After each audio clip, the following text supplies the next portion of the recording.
Tantor Audio, a division of Recorded Books, presents The Alien's Reward by Ella Maven.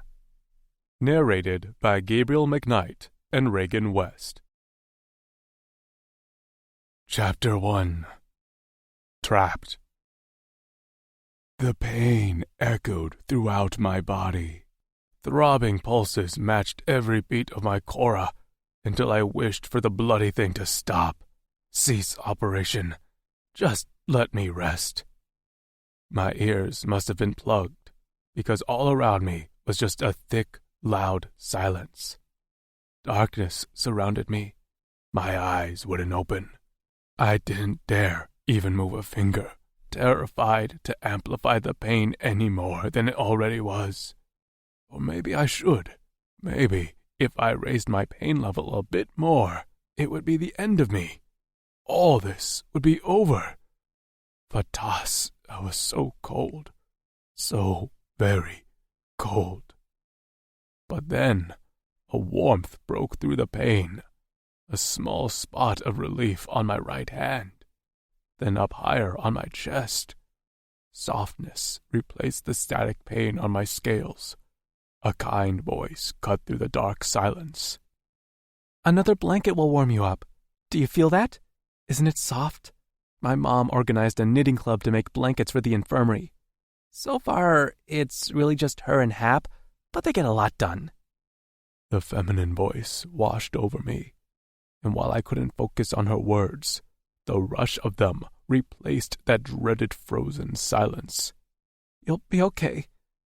I could have sworn her voice shook a bit, but then she cleared her throat and she continued, unwavering.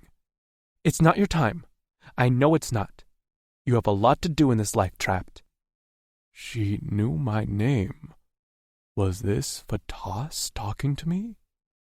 I tried to turn my head, but my muscles weren't working. The touch on my hand grew warmer, and I realized fingers were now clasped in mine. Did Fatas have a body? I inhaled and tried to open my eyes again.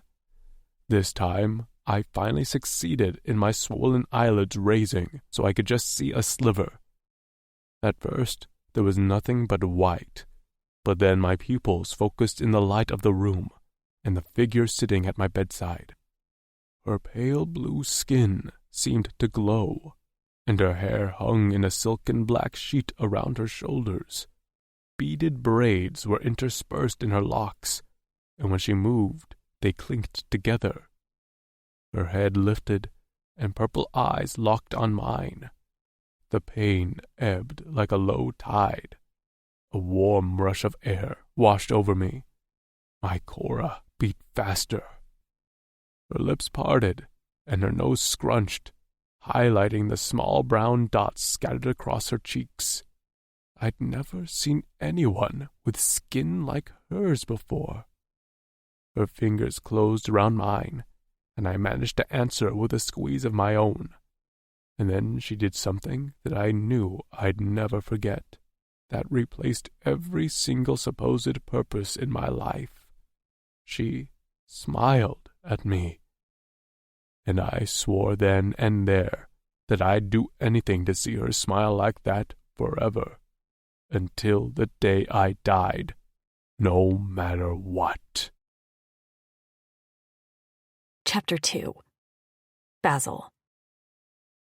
Come on! I tugged on Trapped's arm, but he remained stupidly in place. What are you doing here? He glanced around nervously, but I'd slipped into the village from behind his hut. No one saw me. I was sneaky like that. I leaned against the open window in the back of his hut. He stood inside, half in the dark, as I was pretty sure I'd woken him up and he hadn't yet lit a candle. The air smelled damp and fresh, and I was excited for what the day could hold. I pointed behind me. I want to go swim to the river. His one eye, not in shadow, narrowed. Does your father know you're here? I hated when he did that. He was supposed to be my friend who joined me in my escapades without bringing up fun-killing things like my parents. I crossed my arms over my chest and tilted my chin in the air. You know, my female ancestors traveled freely without having to ask for permission.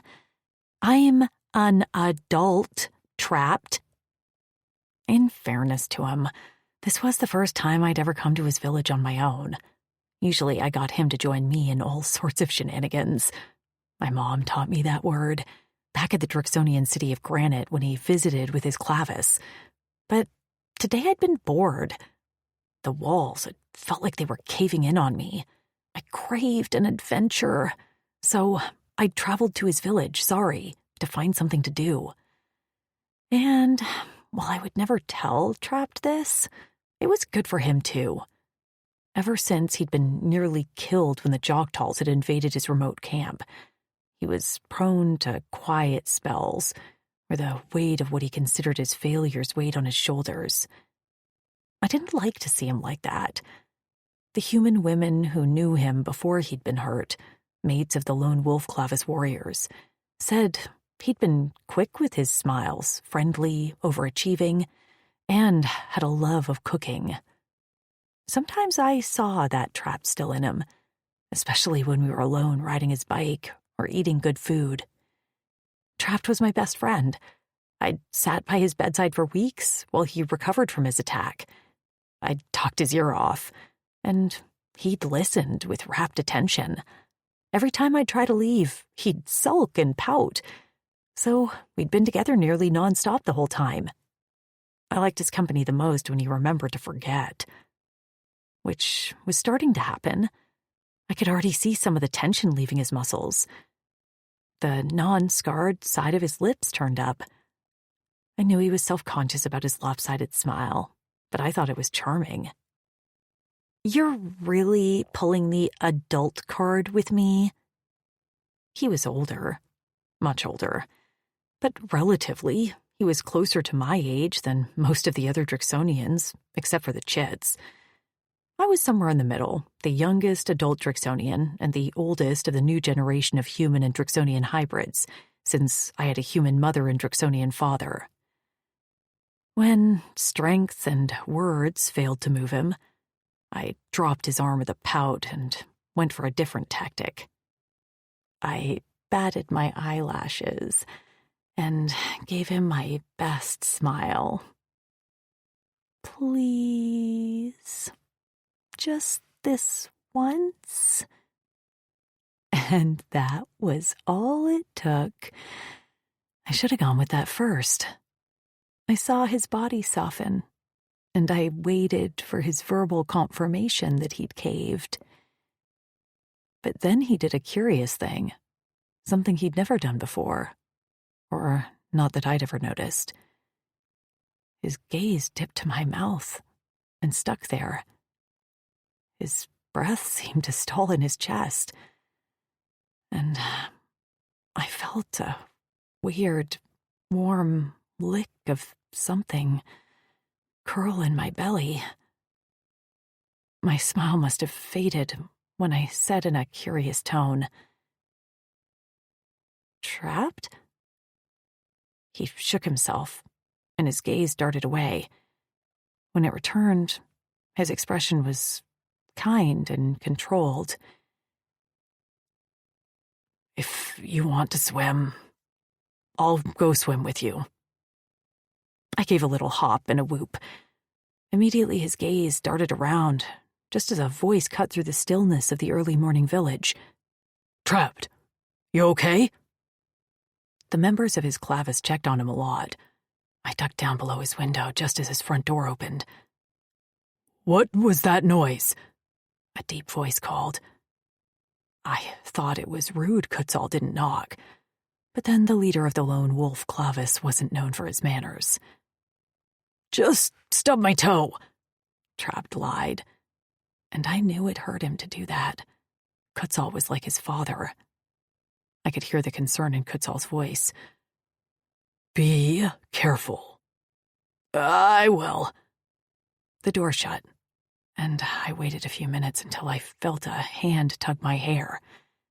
I stood up to find Trapped staring at me with pursed lips.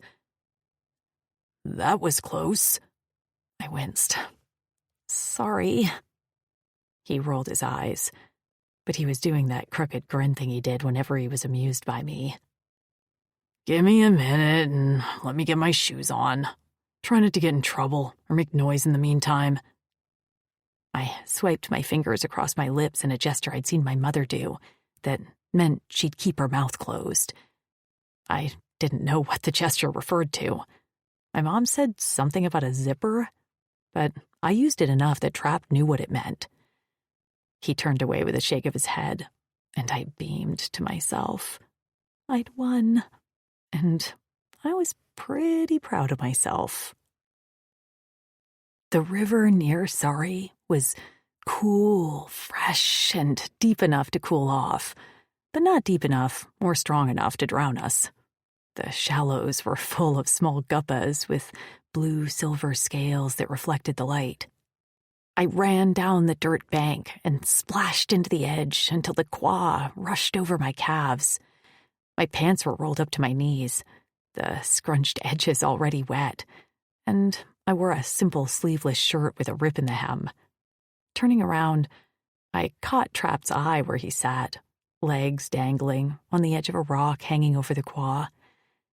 His feet were bare, and he wore only a pair of cut-off shorts.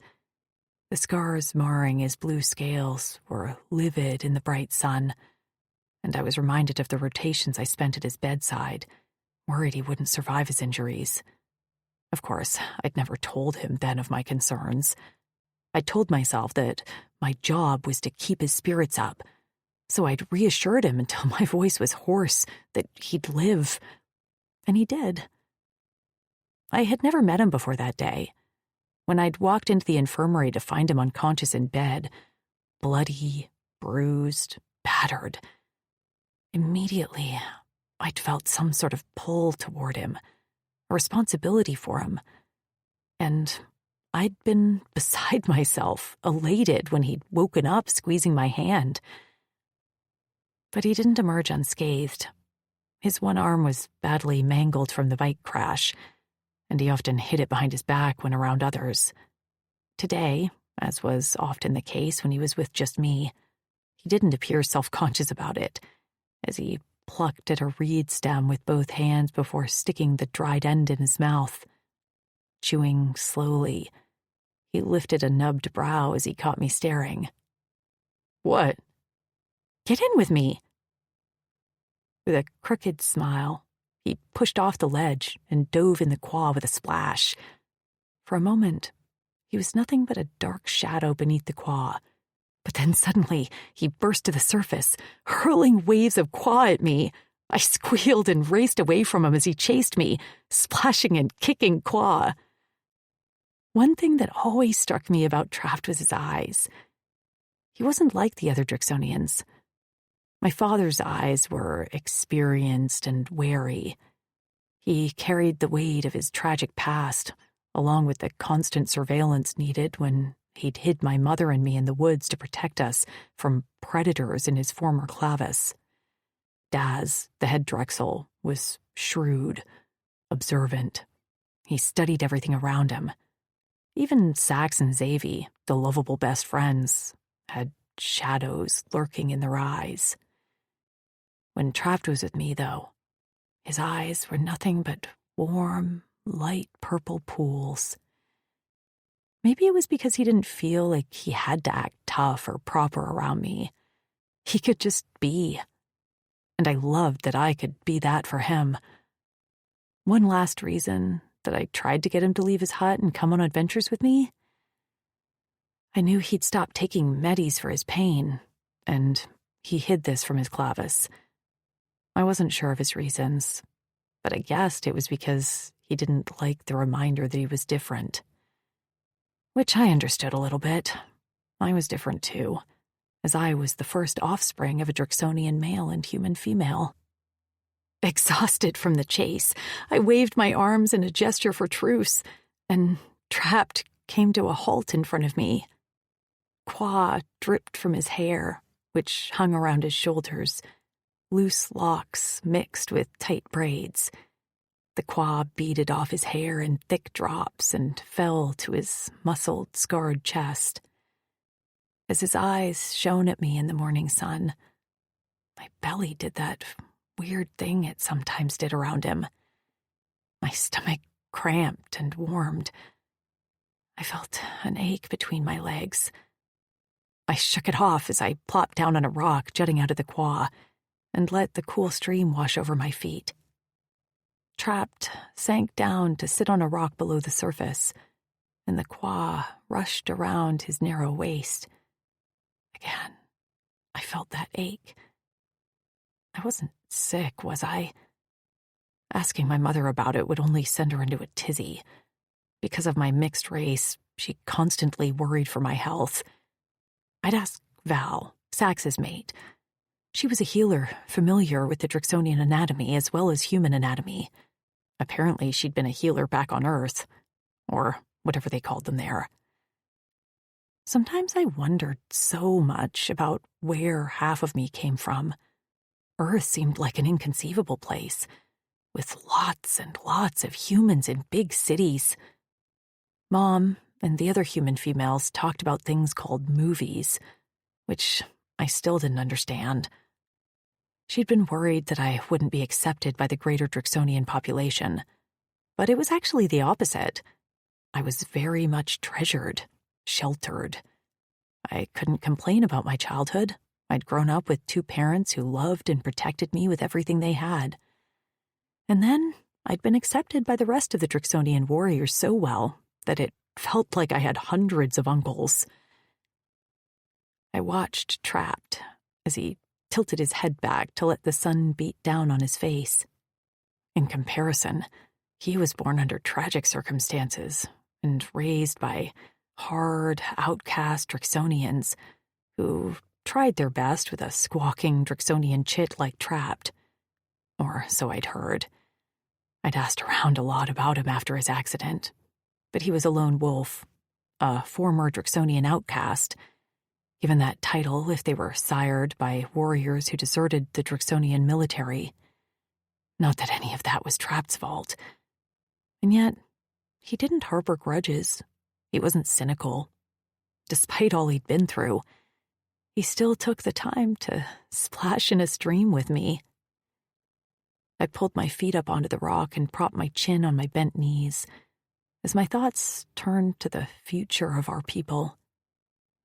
The Choctaw still loomed, their threats hanging over our heads like dark clouds that could unleash their fury any time. Over 100 cycles ago, this planet had been the home of the Drixonians, but when a virus took out the female population, the remaining males left by choice to their sister planet Tauren. But there, they were trapped by an enemy, and were only able to return to Corin recently. They were rebuilding here, starting with the former city of Granite, which was now returning to its former glory. But in the Drixonian absence, some other species, like the Choctaws, had settled here and weren't willing to share. We were more than willing to remain within our boundaries, but the Choctaws weren't satisfied with that. "Any word from Daz?" I asked Trapped. I wanted to know everything, but I wasn't privy to much of it. Everyone in Granite kept me sheltered, and Trapped was truly the only one who I felt was honest with me. He shook his head. "I feel for his indecision. It seems like the Choctaw are waiting for us to make the first move, and Daz isn't comfortable with that. Drixonians have always been defenders and protectors. We don't start wars." He braced his wrists on his bent knees. "But Kutzal thinks we should strike first. He's argued with Daz about it a few times, apparently." That made me grimace. I couldn't imagine the tense conversations between Daz, a calm, rational leader, and Kutzal, a cynical warrior who fought fiercely for his loved ones. "What do you think?" Trapped's head swiveled toward me, and his nubbed brow furrowed, as if he hadn't expected me to ask him. His fangs chewed his lower lip for a moment before he spoke. "I agree with Kutzal. And Daz. I think the Choctaws are waiting for us to attack first, but I think that's because they expect us to make mistakes. But we won't make mistakes. Not now. Not with so much on the line. The chits, the families, the rebuilding of the Drixonian Empire. That was what was on the line. Everything. I agree with you, I said. Yeah? His voice sounded hopeful, pleased. Movement on the opposite riverbank caught my eye. Distracted, I turned my head as I muttered, "Of course." "Basil?" His voice filtered in one ear and out the other. My mother always said I was really good at ignoring things when I wanted to. And now, I had my full attention on the Hesicula darting through the bushes. With one leap, its furry tail disappeared in a bush. "A hizzy!" I shouted. Already, I could taste the fatty, rich meat on my tongue. I leapt to my feet and reached the opposite shore before Trapped could even stand. Hand over foot, I climbed up to the top of the bank and used a branch to haul myself into the dense bush. Behind me, I heard splashing and Trapped calling my name, but I was already darting after the furry game. Hesicula were elusive, so catching sight of one was a treat. I slipped my dagger out of its sheath on my belt and raced through the foliage in pursuit. The short-legged animals were fast, but they tired quickly. I'd killed a sum total of 1 in my life, and I was ready to double that number. "Basil!" Trapped called my name behind me. I heard him crashing through the bush. He wasn't as agile as me, but he was still fast. I burst out into a clearing and skidded to a halt to listen for the rustling of the tiring Hesicula. My boots squished in mud as I crept forward. Then suddenly, the wind changed direction. Instead of the damp smell of the wet dirt, I caught a weird stink. Foul and a little rotten. I could no longer smell or hear the Hesicula. Trapped burst into the brush behind me, chest heaving. He sighed in relief when he saw me, but then his gaze dropped to the ground. All color drained from his face, and his eyes darkened. His breath hissed from between his teeth. He reached out and grabbed me, his hand closing tightly around my arm to the point of pain. I nearly cried out, surprised at his aggression, when he clapped a hand over my mouth and slipped us back into the undergrowth. I squirmed, but went still when his mouth dropped to my ear. And he said in a tortured whisper that I'd never forget as long as I lived. One shaky finger pointed to an impression in the mud.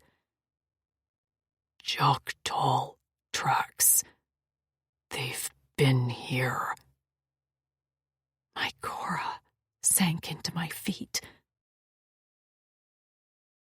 Chapter 3.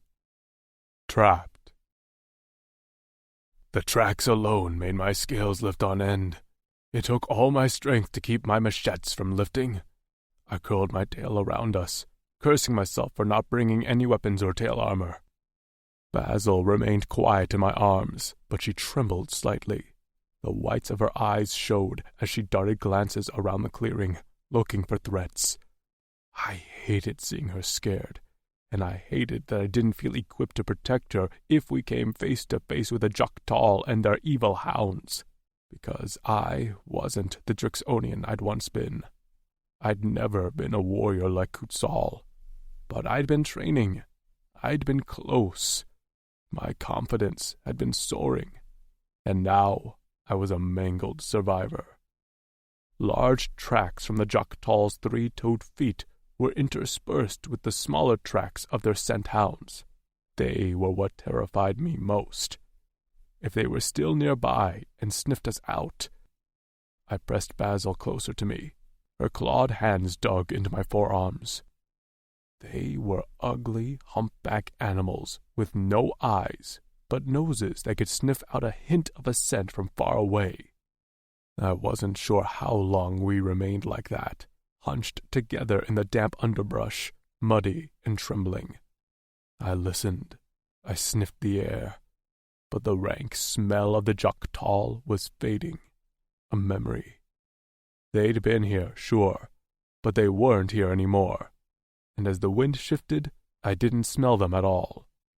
Only then did I loosen my grip on Basil. She slumped forward, hands tightened on the strong leaves of a nearby bush as she peered through them. You think they're gone? I do. I slid past her. Stay here. Creeping forward, I studied the prints in the mud. Now that I got a good look, I could see they were older than I'd first realized, but still too recent for my liking, and way too close to my village. I sat back on my haunches, wondering how I was going to tell Kutzal. I had to report it, but he was going to be furious when he found out I ventured this far from the village with the stolen princess, and that was if Tark didn't find out and flay me alive first. A heat at my back made me turn my head. Basil was there, leaning over my shoulder to study the tracks herself. I told you to stay back, I whispered. I wanted to see, was her casual answer. I gripped her hand and tugged her back into the bush. I didn't stop there. I kept walking, my strides lengthening until Basil had to jog to keep up. She didn't complain, though. She knew this was serious, and she knew I'd have nightmares tonight. She was the only one who really knew how my attack continued to affect me. I'm sorry, she said as we crossed the stream during the return to the village. Guilt weighed down her tone. I shouldn't have chased the Hizikula. I couldn't blame her. Not really. Many of the warriors from my village hunted those very same woods on a regular basis. We hadn't in a while because of the recent rains, but I'd have to report this. We reached the other side of the stream, and I was shaking the water from my hair when a shadow darkened the ground in front of me. By Basil's sharp inhale, I knew exactly who it was. Slowly, I lifted my head to meet Kutzal's furious purple glare. "What the fleck?" he hissed, anger vibrating his deep voice. Although Basil knew he'd never hurt her, his tone was enough to make her hide behind my back. "Too late, princess," he snapped. "I already see you." I'm not a princess, she muttered haughtily, because she couldn't help herself. She hated that nickname. She didn't want the special attention, but it wasn't really up to her. Kutzal's nostrils flared as his eyes burned into me. "Tell me why you're out here with her." His thick arms crossed over his chest, and he leaned back as if settling in for a story. "This should be good. Better yet, give me all the excuses why I shouldn't march you to Tark's door right now and let him deal with you." My stomach churned. Basil's hand curled into my biceps. It wasn't his idea. It was mine. I closed my eyes. She always wanted to defend me, but she didn't know she was only making this worse. Kutzal pounced, as I knew he would. "Is Trapped a chit? Does he not have a mind of his own? Can he not say the word no to you? You might be a princess, but you don't rule him." Oh, if only he knew. Basil did rule me. Mind, body, and sola. Basil went silent, thankfully, but her gaze cut daggers into Kutzal. He was immune, as always. With a sharp jerk of his arm, he gestured for us to walk back toward the village. "Let's go." Basil stalked forward mutely, and I followed a step behind. Kutzal brought up the rear, and I could hear his huffs of irritation with every breath. I felt caught between the one I'd do everything for and the one who, despite his gruffness, had done everything for me. He'd been the closest to a father I'd ever had. My mother had been one of the last females to remain alive. Since she never revealed who my father was, I had been branded a knot when I was still in the womb. I'd heard the stories about how she fought to stay alive, feverish and weak, to give me the best chance at life. Kutzal himself had cut me out of her body when she'd finally perished. I'd been born tiny, weak, premature, and screaming. But Kutzal had refused to let me die, the tiny chit son of Not, who no one cared about. Kutzal had been young himself, barely past maturity. but he'd reared me like his own. He'd protected me from the worst of our treatment at the hands of the Uldani, who treated most of us Knots as disposable. If it wasn't for him, I wouldn't be alive. Disappointing him went against every ounce of my being. But with Basil, I finally felt like I was more than just existing. I thrived. Despite all the failures of my life, when Basil's attention was on me, I felt like I was doing something right for once. When we entered the village, Tasha and Trix were there waiting for us. Trix took one look at Kutsal and the surrounding cloud of anger and pursed her lips. Of course, she would have known Kutsal was angry already. They were Korra Eternals, a mating blessed by Fatas with matching locks on the wrists. Korra Eternals could feel each other's emotions, so she would have felt his anger like waves when he confronted me. I thought maybe she'd defend me, but when her gaze shifted to mine, she only looked concerned. Well, Fleck. She reached out her hand to Basil. We'll take you home. You and Tasha? I blurted out. Her eyes narrowed. Yes, and I think it's best if you stay here. That wasn't what I was concerned about. I whirled around to Kutsal, who seemed ready to lay into me again, but I held my ground. We saw Joktal tracks in the woods on the opposite riverbank. Immediately, Kutsal's posture went from anger to awareness. Joktal tracks? Hounds too? Yes. Kutsal's gaze swung to Basil. And walked here yourself from Granite? Did you tell anyone? Basil's bravado was fading. She swallowed. I, snuck out. I didn't know Joktals were close. I didn't see them on my way here. Kutsal turned his attention to Trix.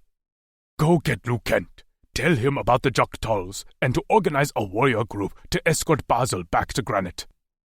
Trix, despite the seriousness of the situation, raised one dark arched eyebrow. Please? Kutsal's nubbed brow dipped in confusion. What? You don't get to order me around. You can ask me nicely and say, please. Is now the time for a manners lesson? He muttered.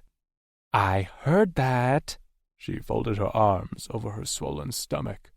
She was pregnant with Kutsal's chit, and while she'd always been outspoken, her pregnancy made her even more so. He sighed and rubbed his forehead. Please, Korra Eternal, light of my life, the reason for every beat of my Korra, go tell Lukent the news. She smiled. Of course. Tasha remained behind while Trix trotted off toward the training arena, where we could hear the thuds and grunts of sparring warriors. Tasha remained, nibbling on her lip. Basil shifted her weight from foot to foot. I'm sorry. I didn't think of the dangerous consequences coming here. I only wanted to visit Trapped. I understand, Tasha said.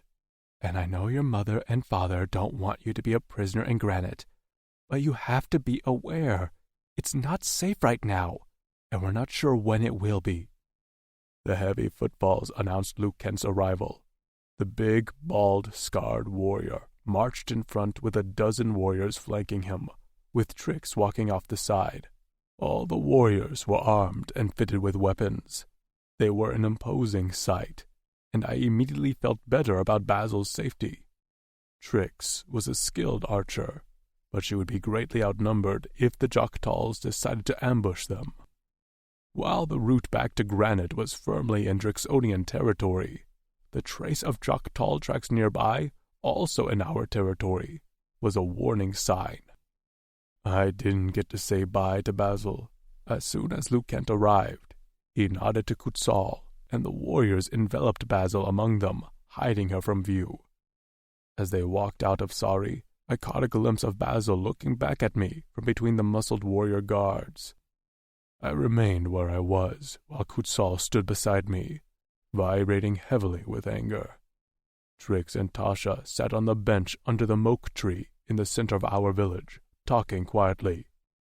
Trapped, Kutsal barked, and I braced for his anger as his voice began to rise. You can't! Suddenly, he stopped, and when I glanced at him, his gaze was on Trix, who stared at him with narrowed eyes. He started again, this time speaking with a strained voice and tight jaw, but he was no longer shouting.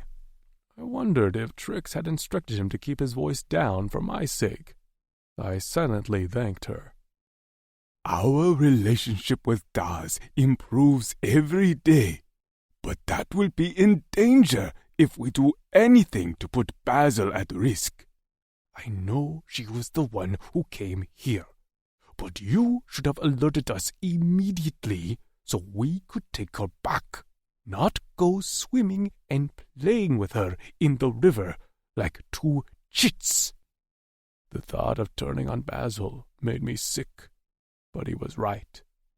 Our Clavas of Knots had always been outcasted, but lately Daz, the head Drexel of the remaining living Drixonians, had made every effort to make us feel like we belonged.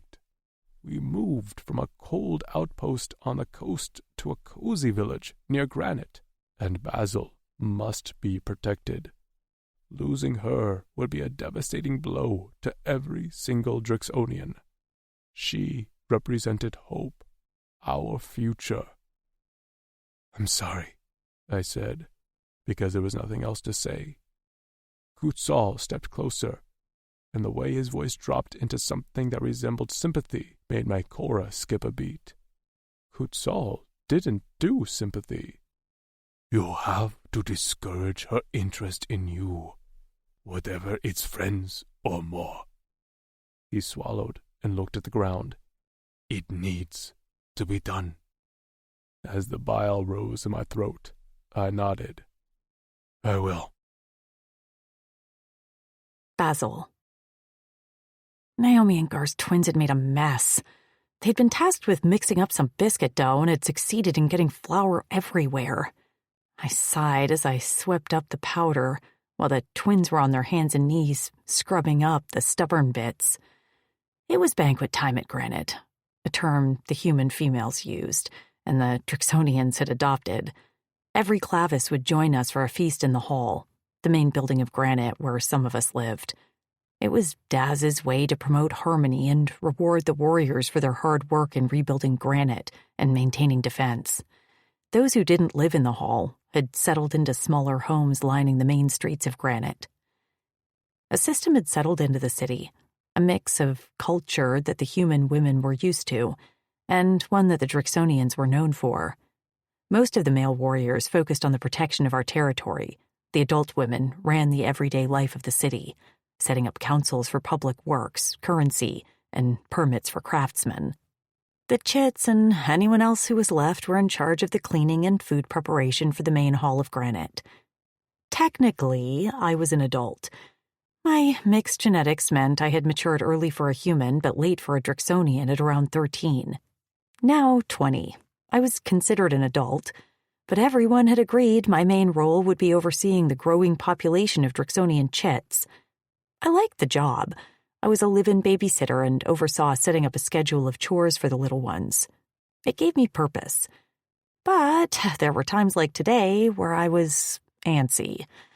The reason the twins made a mess of the flour was because I wasn't paying attention. The warriors had begun to arrive, but I had attention on one certain warrior, and he had yet to show up. Part of me worried if he had been made to stay behind, but I couldn't see that happening. Daz insisted everyone come unless they were physically unable. So I fretted.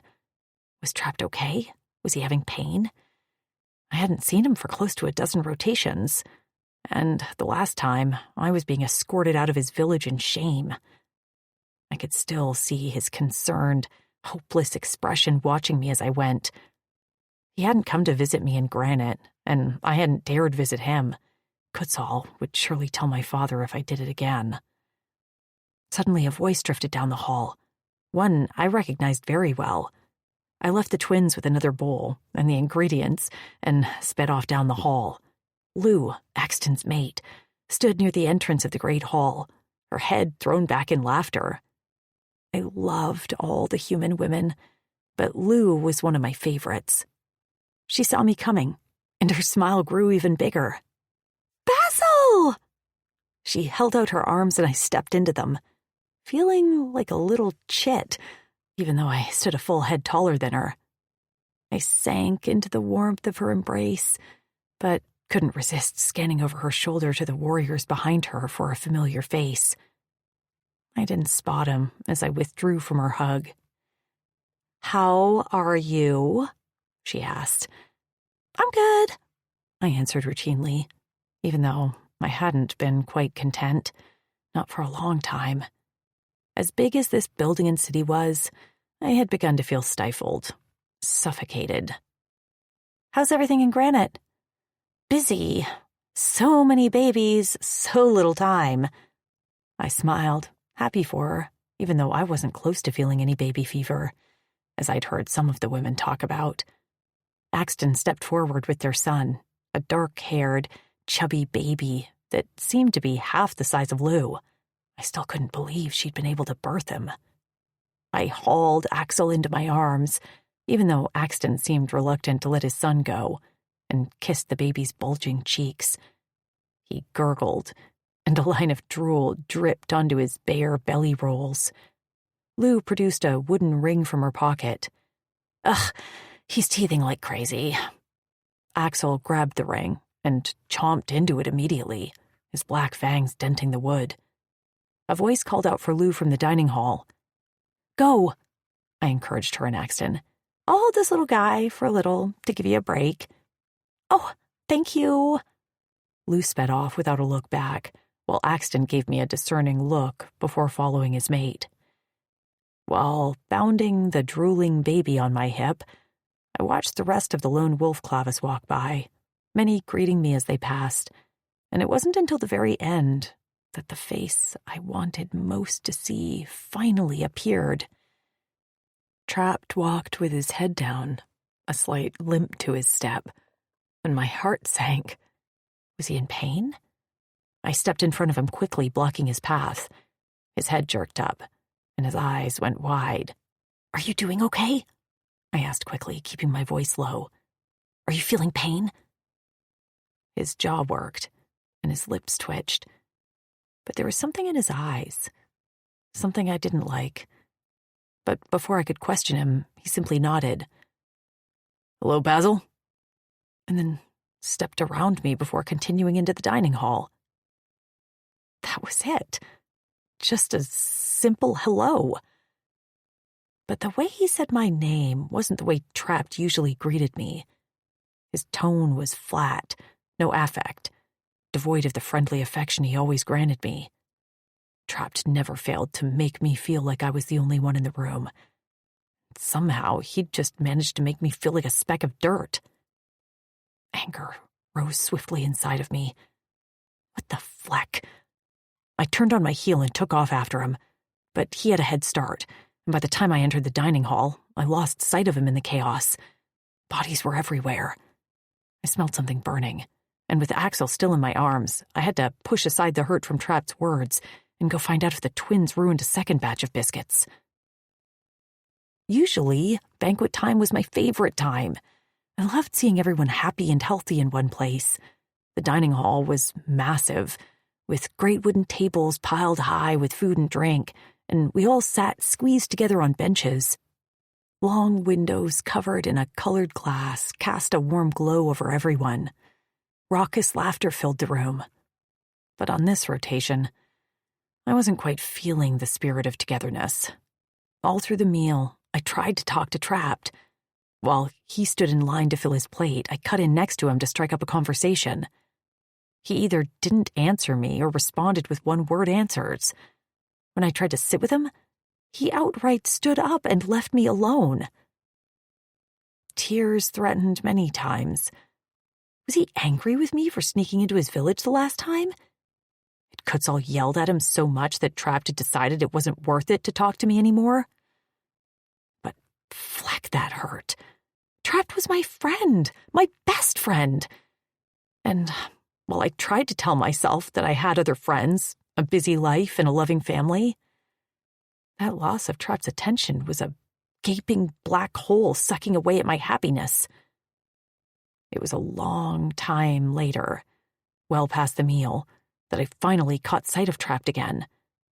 He was sitting with the rest of the lone wolf warriors, drinking a heavy canteen of what I was sure was spirits. His eyes were glassy, and he swayed slightly in his seat. As if sensing my gaze on him, he looked up. Our eyes met, and he showed emotion for the first time that rotation. His face fell. A flash of longing took over, before he jerked his head away and upended his spirits canteen into his mouth. His throat worked as he swallowed deeply, and when he finished, he slammed his canteen on the table with a resounding clank.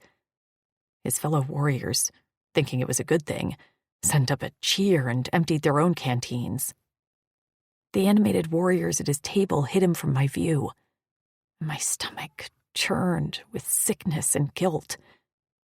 What had happened to us? I had expected Trapped to remain my friend at my side for the rest of our lives. I couldn't imagine not knowing him. But now? Had I expected too much? Was this really the end? Lou tried to talk to me. Tasha told a joke. I went along with the motions, laughing where appropriate and responding where I was supposed to. But I could tell Lou noticed my darkening mood. Maisie kept glancing at me out of the side of her eye. And I couldn't find it in me to reassure them I was okay, because I wasn't. And Drixonians were not good liars. Chapter 4. Basil. Once I reached adulthood, I received my own room in the hall, far enough away from my parents to feel a bit of freedom, but close enough to feel like I'd never quite be on my own. Still, I loved my room. Hap had built me custom furniture, and Lou and Maisie had helped me decorate. Shelves were filled with trinkets and carvings. A vase with fresh blooms sat on the table near my bed. And I even had a large frame that held what my mom called a mirror. One of the human females figured out how to make one, and the Drixonian males had been amazed. Even now, Sax and Xavi often fought to preen themselves in the one we had in the dining hall. The morning after the feast, I sat in front of my mirror and brushed my long black hair before braiding it into a large plait that hung down my back. I smiled at myself in the mirror in an attempt to cheer myself up, but the action only felt fake and forced. I slumped and fiddled with the hem of my shirt. Trapp's behavior toward me left me cold. He was somewhere in this hall now, likely sleeping peacefully, while I woke up with the sun with a cramping stomach. This was stupid. I was being stupid. I'd just go talk to him.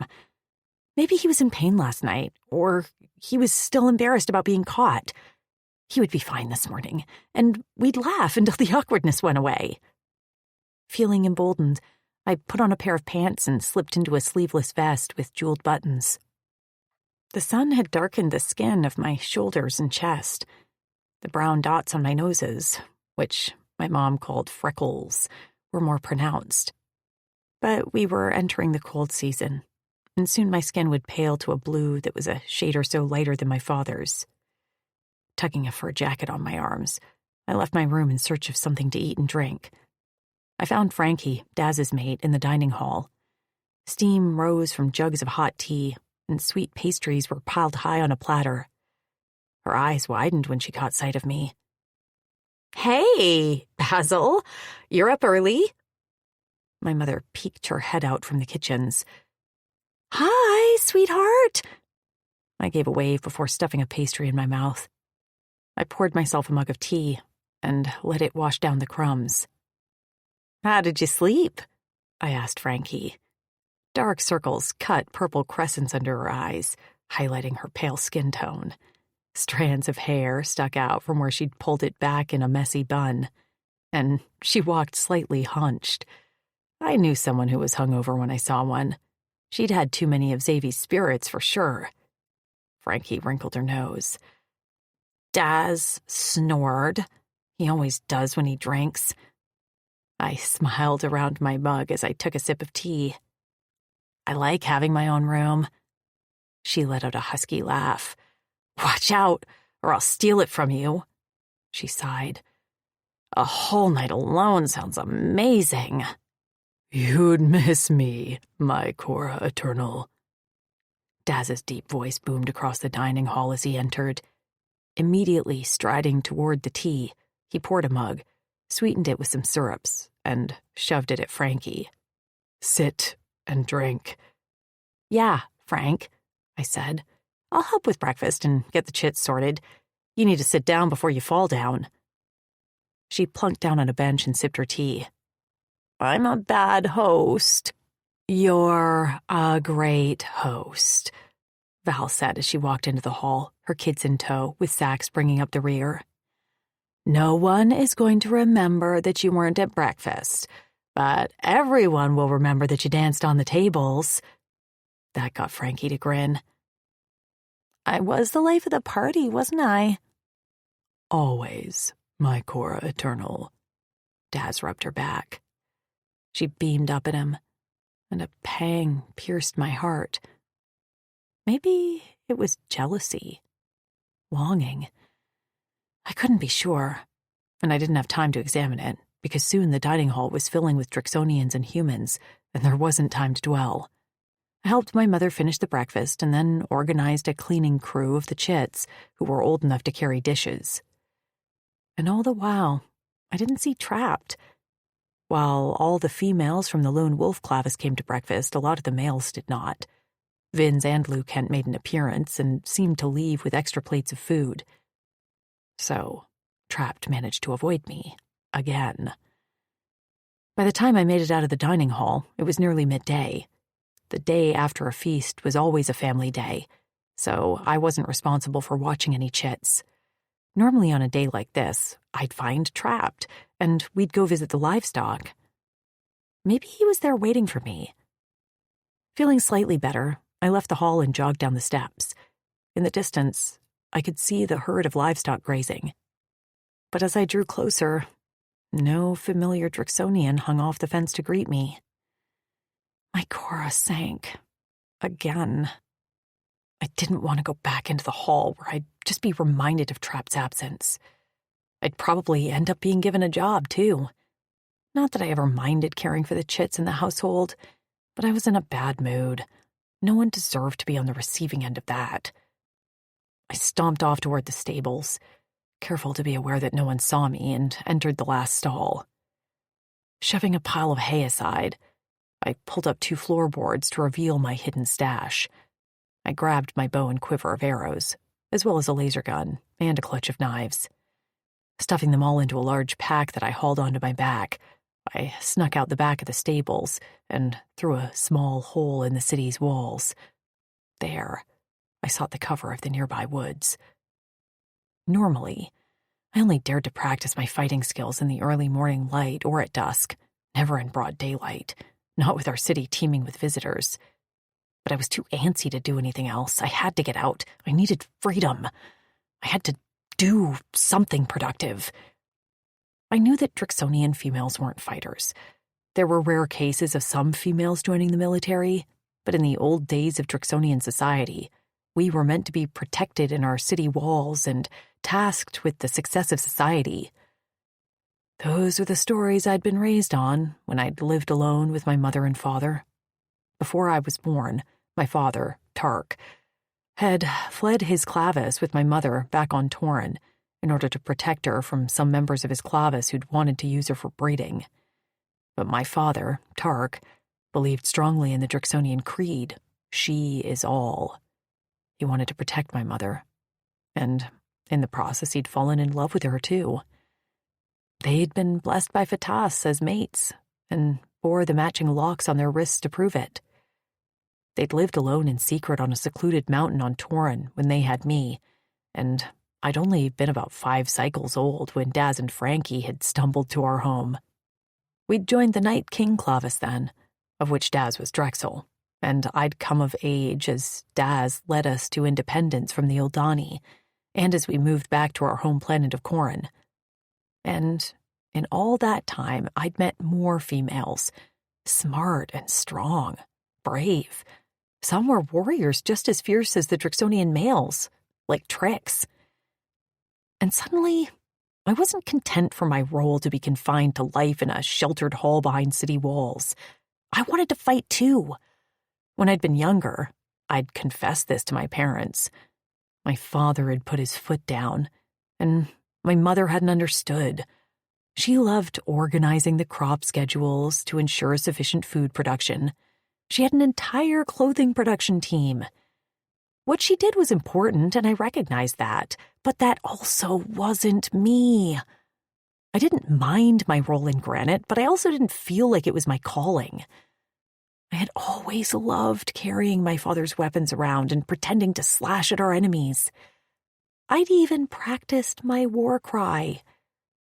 But as I got older, my parents discouraged that side of me.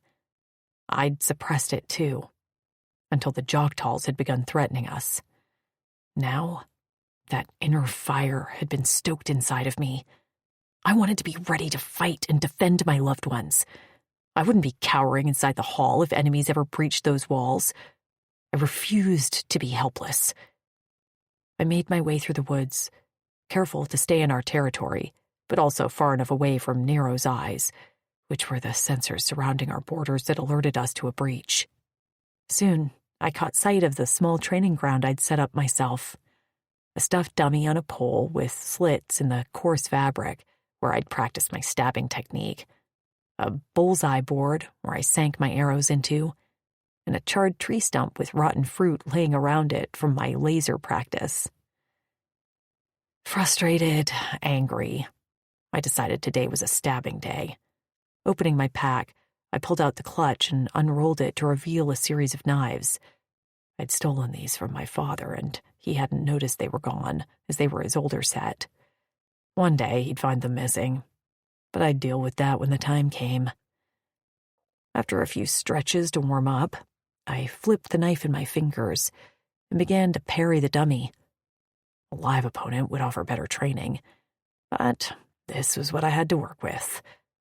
When I'd sufficiently exhausted myself jumping around and stabbing the dummy, I pulled the laser gun from my pack and propped a half-eaten guava fruit laying nearby on the stump.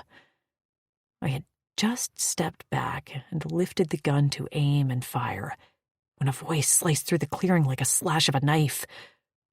"What the fleck are you doing?" Trapped.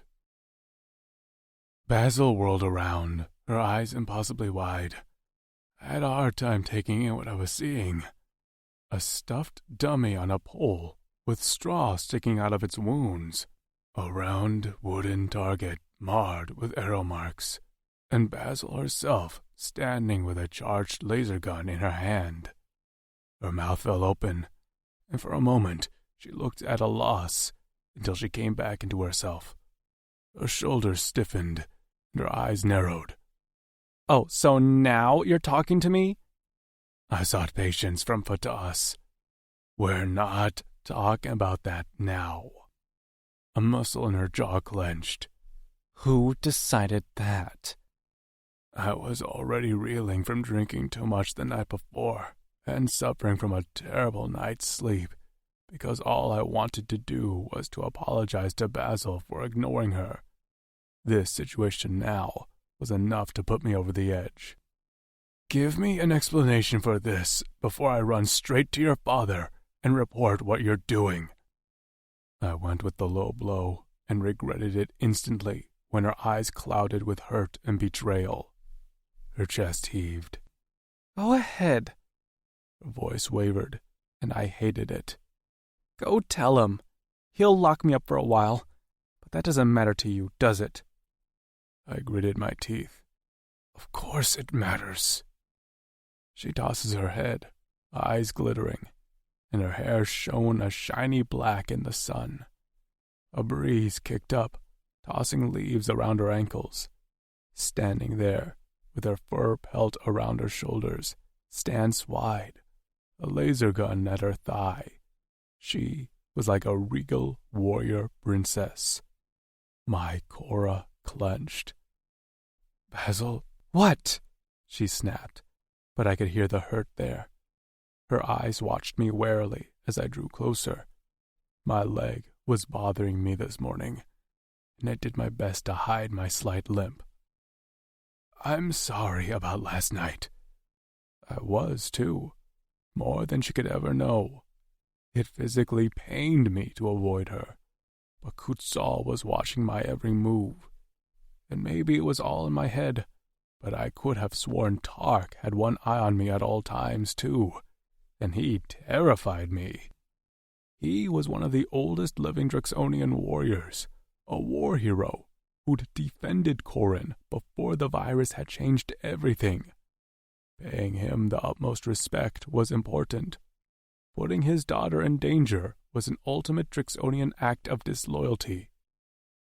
"I'll explain later. Can you please tell me what's going on?" How did you find me? "I saw you leave the stables with a pack on your back. I followed you." She huffed out a breath and muttered, I knew I shouldn't have come midday. I sat down on the fallen log and waited. Basil was like that sometimes.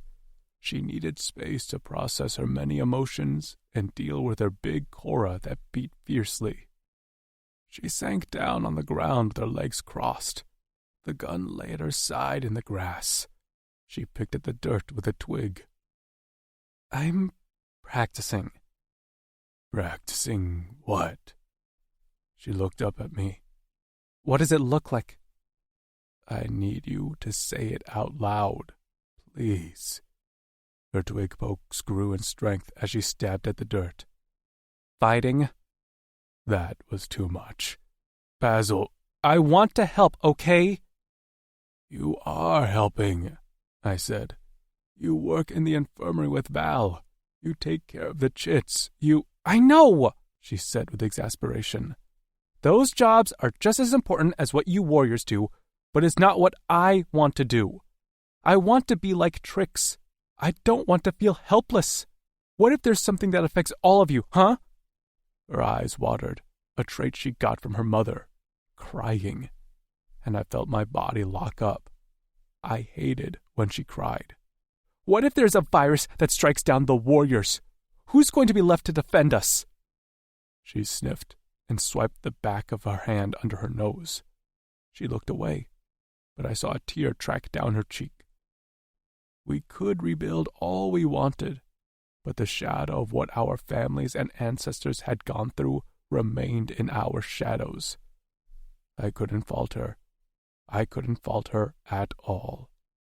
The strict roles of the previous Drixonian society had made sense at the time, but had also been our downfall. I slid to the ground next to her and took the twig from her hand. Splinters had dug into her flesh. Her skin was different than mine. She had hard scales in many places, but her palms were a thin human skin. With her hand in my lap, I pulled the splinters out with my claws. The stubborn ones I plucked out with my teeth. She flexed her fist. More tears fell from her eyes. One landed on my thumb. I understand how you feel. I'm not sure that Daz, your father, and the rest of the warriors are ready for that societal change yet. And you. Her wet eyes met mine. All traces of defiance were gone from her posture. I don't want that pressure. It's suffocating being the oldest of the human and Drixonian matings. When I was a chit, I was just me. And now I'm... She waved her hand. I represent the future, and that responsibility is slowly choking me. She pointed to a knife still stuck in the dummy. Out here, I feel free. I feel like I'm doing something. She tugged her hand out of my grip and stood up. But I guess it's over, because you'll tell my father now.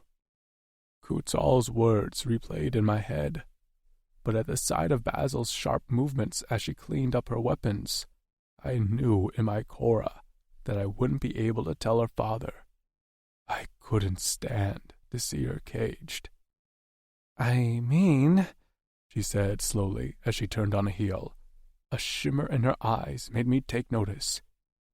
If you do tell my father, then I guess that means I'll have to tell Kutzal that you aren't taking your medicine. I nearly laughed out loud. My cunning Basil.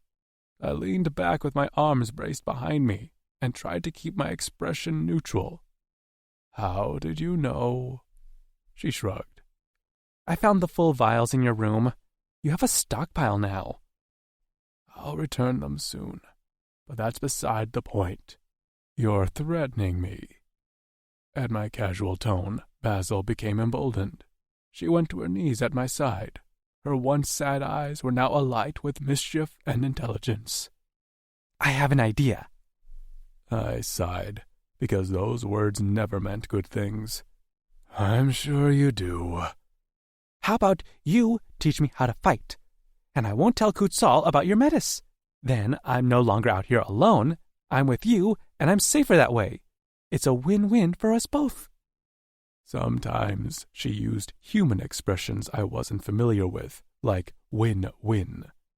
I don't think I like this idea. She didn't admit defeat. Why? Choctaws have been spotted, and I'm not... I swallowed, not wanting her to see my fear or she'd pounce. I'm not confident I can defend you as well as another warrior. Her expression fell, and she gripped my face in her warm hands. You are just as capable as anyone else, and you wouldn't have to defend me all alone. She grinned. That's your incentive to train me really well. Maybe it will be me saving your life. You already saved my life once, I said, my voice strained as I remembered the pain of those days after the attack, when I'd been able to do nothing but lay in bed and listen to Basil fussing over me. Her eyes softened. You saved your own life. You fought. All I did was keep you company. Didn't she understand her company was what kept me fighting? Basil, I don't know about this. Please, she rasped. This way we can spend time together without getting in trouble. Of course, getting to see Basil without Kutzal reprimanding me was the biggest incentive for me. I felt myself wavering, and Basil must have felt it too, because her fingers tightened on my face. Please? She asked again. And because I was a sucker, because Basil owned me, because I felt guilty about last night, I said in a resigned voice, Okay. With a squeal of delight, Basil leaned in and dropped a smacking kiss on my crooked nose. She leapt to her feet and immediately raced to her weapons, not realizing that she'd just taken my world and turned it inside out. Forever. Chapter 5. Basil. I didn't mean to make a deal with Trapped, and to be fair, I wouldn't have told Kutzal about him skipping out on his medis. Trapped's body was his own, and it was his decision to handle his own pain. Kutzal and the rest of the warriors wouldn't see it that way. In their mind, they were a collective body and were only as strong as the weakest link.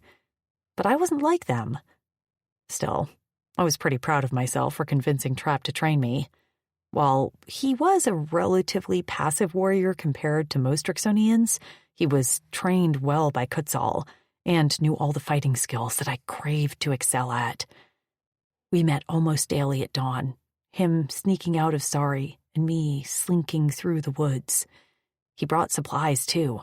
A better bow that Trix no longer used since Hap had carved her a new one, dozens of arrows, a sharpener for my knives.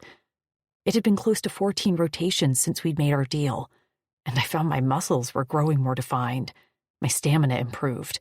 I was more agile, lighter on my feet, and my mind clearer. My body had always been a bit of a mystery to everyone, including myself. No one really knew what kind of traits I'd inherit from my parents. I really was a mix, as I had no tail and a less pronounced brow line, with spare eyebrow hairs and smaller nubs. According to my father, I was shorter and slenderer than the female Drixonians he had known, but I was still taller than almost all the human females. Female Drixonians didn't have machetes, the spikes that males had laying beneath their scales in their forearms and down their backs. Working with Trapped made me learn my body better and appreciate it more for its unique characteristics. Trapped himself seemed better. He didn't limp anymore, and he used his injured arm more. He laughed freely when I made mistakes, and seemed to gain more confidence in his own skills, something that he had lacked since the attack. This morning, he drew his arm back, and with a snap of his elbow and wrist, he launched his knife at the abused dummy. The blade sailed into the chest with a swish and thunk.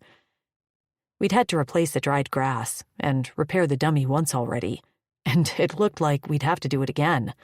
The stuffing was falling out various holes. See? His eyes were bright, and I realized not for the first time that I wasn't the only one gaining something from this arrangement. It's not all about strength. It's about aim, too, and technique. The blade isn't going to do anything if it's not thrown true. That was part of my issue. My blade sometimes sank in, but the angle was usually off, which resulted in a shallow cut that wouldn't do much damage. And with the Joktal's bony body armor, if I didn't hit exactly at their weak points, the blade would bounce off ineffectually. Trapped stood behind me and lifted my arm with gentle hands. I held a shiny blade in my fist, and he directed my limb in a slow movement of the correct technique. Like this. His breath was warm in my ear. His other hand lay propped on my hip, and I was very aware of all the places he was touching me. My belly warmed, and my face heated. What was this feeling? I tried to concentrate on his words, but my mind spun. Basil? I stepped out of his grip, feeling like the planet had shifted. I ducked my head to hide my face. My pale blue skin often showed a purple flush I inherited from my mother when I was hot, embarrassed, or what? I was an adult. I knew how attraction worked. But this was the first time I'd felt this way. And it scared me. It scared me because this was Trapped, my longtime friend, and suddenly my feelings were changing.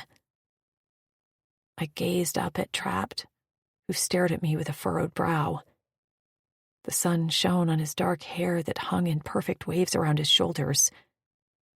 His full lips parted, and his shoulders bunched with muscle as he placed his hands on his hips.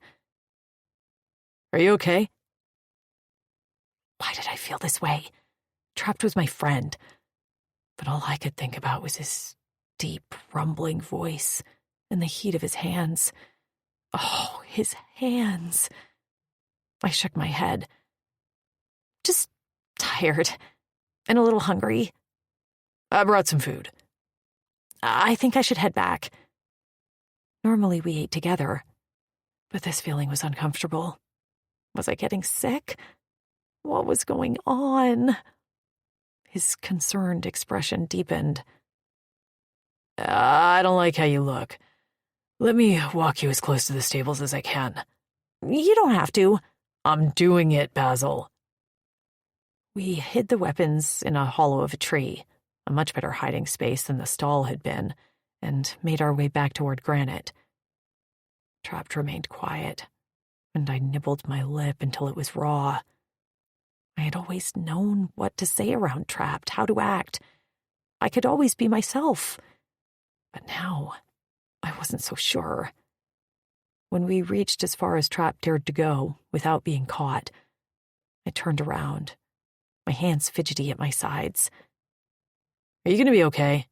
He asked. Yeah, of course. I tried to reassure him.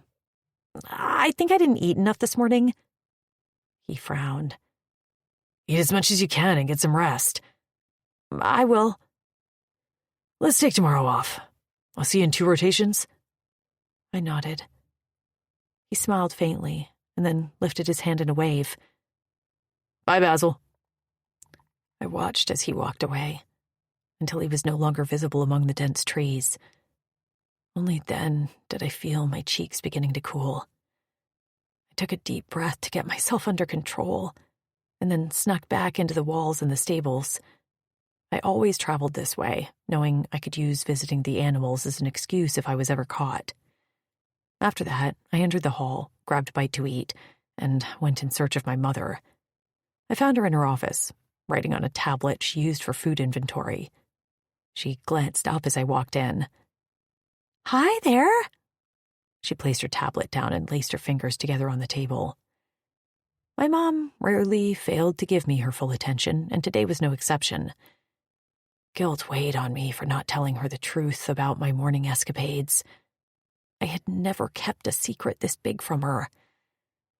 And that was probably why I sought her out now, and was willing to be so honest with her about something else in my life.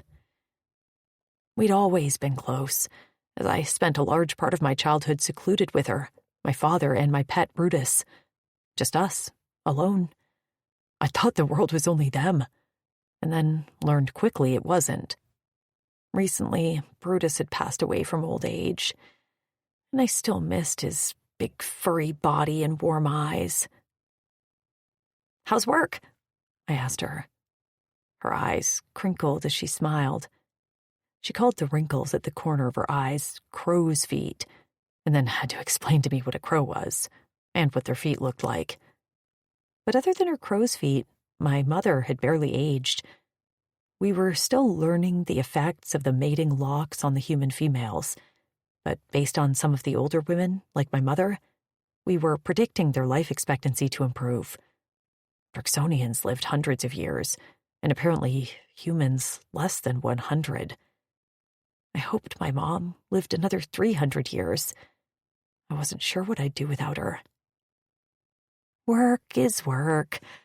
How was your morning? I knew I could go to Val or Miranda or any of the other women here. But my mom was my mom. When I was confused, she was the first person I sought out. My morning was fine. Do you have some time to talk about something? Of course! I sank down in a chair, and she came out from behind her desk to sit opposite me. Everything okay? I nodded. I feel awkward bringing this up, but I need your thoughts. She leaned forward, all attention on me. Go ahead. I took a deep breath and remembered what I'd felt in Trapped's close proximity. How did you know when someone is more than a friend? Her lips parted slightly. Oh. She propped an elbow on the arm of her chair and rubbed her forehead. I guess this conversation is long overdue. We'd had what she called the birds and the bees talk, but I'd been younger. Sex with a mate had seemed a lifetime away. I didn't understand attraction. And now? Well, I was pretty sure what I felt with Trapped was attraction. But why him? Why my friend? Well, my mother said after a beat of silence, there are several things that happen. You want to be around them all the time. You care about what they think. And finally, you feel attraction toward them. And how does that feel? She reached for my hand. It can feel like a lot of things. You'll get warm. You'll feel like you had some of Xavier's spirits when you haven't drunk a drop. Her eyes took on a bit of a distant look, and I knew she was thinking about my father. I tried not to dwell on that. You'll want to be near them, and you'll seek out ways to touch them, or have them touch you. She focused on me. Is this something you're feeling? Yes, I shrugged. I don't know. I was just thinking about it.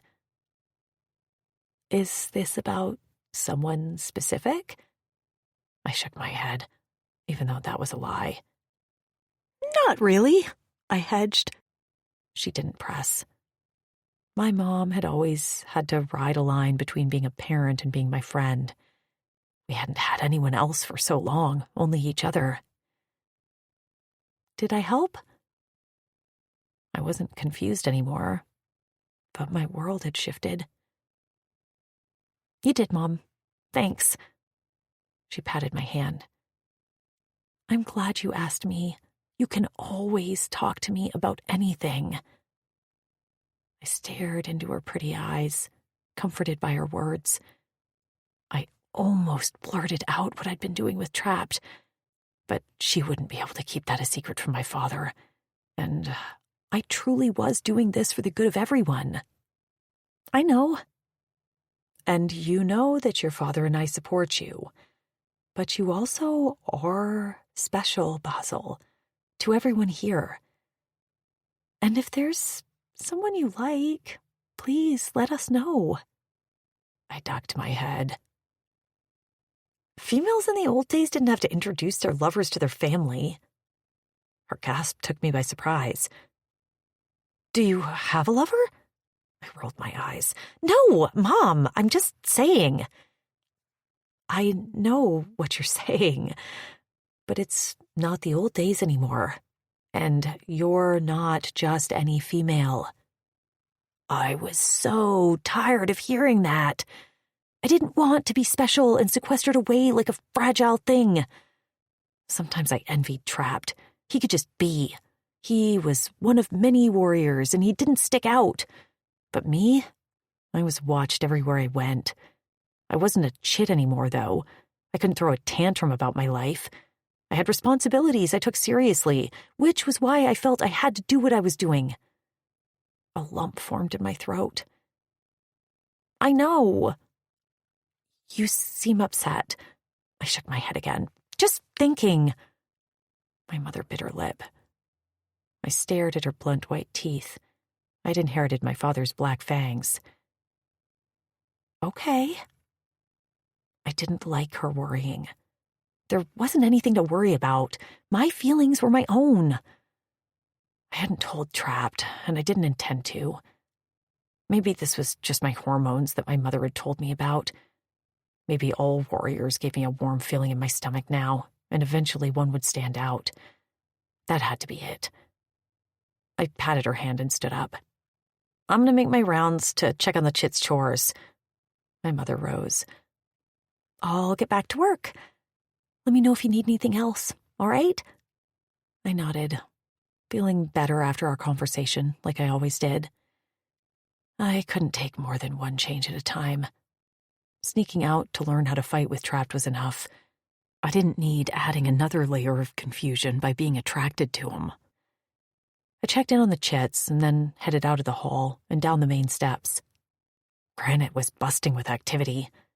Drixonian elders sold their wares along the edges of the streets and in small shops. The women had started a currency system, and while it had taken some growing pains, the city had settled into it well. I took a detour to the training arena, where a clavis of warriors were practicing their grappling skills. All of them were shirtless, blue scales shining in the sun, and hair shimmering a shiny blue-black. They kicked up dirt beneath their booted feet as they growled and snarled at each other. Their muscles bulged. Trapped and I hadn't worked on grappling, as my size would likely prevent a hand-to-hand combat victory with anyone, let alone the Jogtals. But I found myself wondering how I'd feel wrestling with him. Would he go easy on me? Would he be rough? I imagined him pinning me down, my hands above my head, grinning down at me in victory while he straddled me. My belly warmed, and my face heated. I dropped my head in my hands and sighed. How are they looking? My father's face jerked me to attention. He leaned on the fence beside me, chewing on a handful of sliced baked tubers. His assessing gaze took in the warriors, and I focused on them as well, pushing the thought out of my mind of trapped on top of me. "Good," I said. I pointed to one warrior in the far corner. "He's favoring his right leg. Might want to have Val check him out." He nodded with a small smile. "Good catch." "I know they often hide injuries." He didn't answer that, and I turned my head to study my father. He was one of the oldest living Drixonians. He'd been a pilot and had defended Corin while his mate had remained on planet. They'd only been together for a short time, as he'd been a young warrior when the virus killed her. He didn't talk about her, and I knew he loved my mother. But sometimes I could see the weight of loss on his broad shoulders. His kind eyes met mine, and his big palm brushed my hair off my forehead. I swatted him away with a laugh. "I'm not a chit." "Ah, but you'll always be a chit to me." I nudged the dirt with the toe of my boot. "Any news on the Jocktals?" My dad might have sheltered me physically, but he didn't keep me in the dark about the safety of our settlement. I was a female, after all, and one day I'd likely hold a place on council where I'd discuss defense strategy with our top Drexels. He frowned. "No. Last we heard, they were sequestered behind the walls of their city, likely planning something. We sent a scout there, but he hasn't returned yet." "What does Daz think?" "We are defensive strategists." "But we took offense against the Eldani." "That was a different time and circumstance. We weren't protecting any borders. We wanted something from them." I fell silent. "I'm just worried." "We all are, but we discuss this every day, and we're in agreement to hold steady. Nero has installed more eyes outside our borders. We have scouts stationed all over. We will know when they begin their attack." I had to be satisfied with that, and I felt better now that I knew I was doing something about it too. I would likely have to retrieve my weapons soon and keep them in the hall. I would need them one day. My father patted me on the back. "I'm heading into the arena." I watched him enter. As he strode across the dirt, the warriors straightened immediately and greeted him with the Drixonian sign of respect, their wrists crossed in front of their necks, and quiet murmurs of, "She is all." I turned away, content that I'd watched enough of their grappling practice. It wasn't until I was nearly back in the hall that a thought occurred to me. I'd just watched dozens of warriors at the peak of their physical form, and I hadn't felt a thing. Not one little lick of attraction. Nothing. Not until I'd pictured Trapped in my mind. I stopped dead in my tracks. Just the thought of him grinning at me had me clenching my thighs where I stood. I was gonna have to face the reality. This wasn't just hormones. This was about Trapped, and only him. But did he feel any of the same feelings toward me? Chapter 6. Trapped. Something about Basil was different this rotation. She'd seemed off when we'd left each other after our last session, and this time she was even more distracted. She kept glancing at me. She touched my arm 3 times with slight brushes of her fingers, which set my scales on fire. I'd overshot every arrow. My laser fire aim was wildly out of control, and I didn't trust myself to toss a knife. When we stopped for a break of some bread and jam, she sat so close to me on the fallen log that our thighs brushed. Normally, she sat on the ground facing me. I couldn't concentrate on eating. I wasn't sure how I managed to choke my food down. Her proximity was flecking with my head.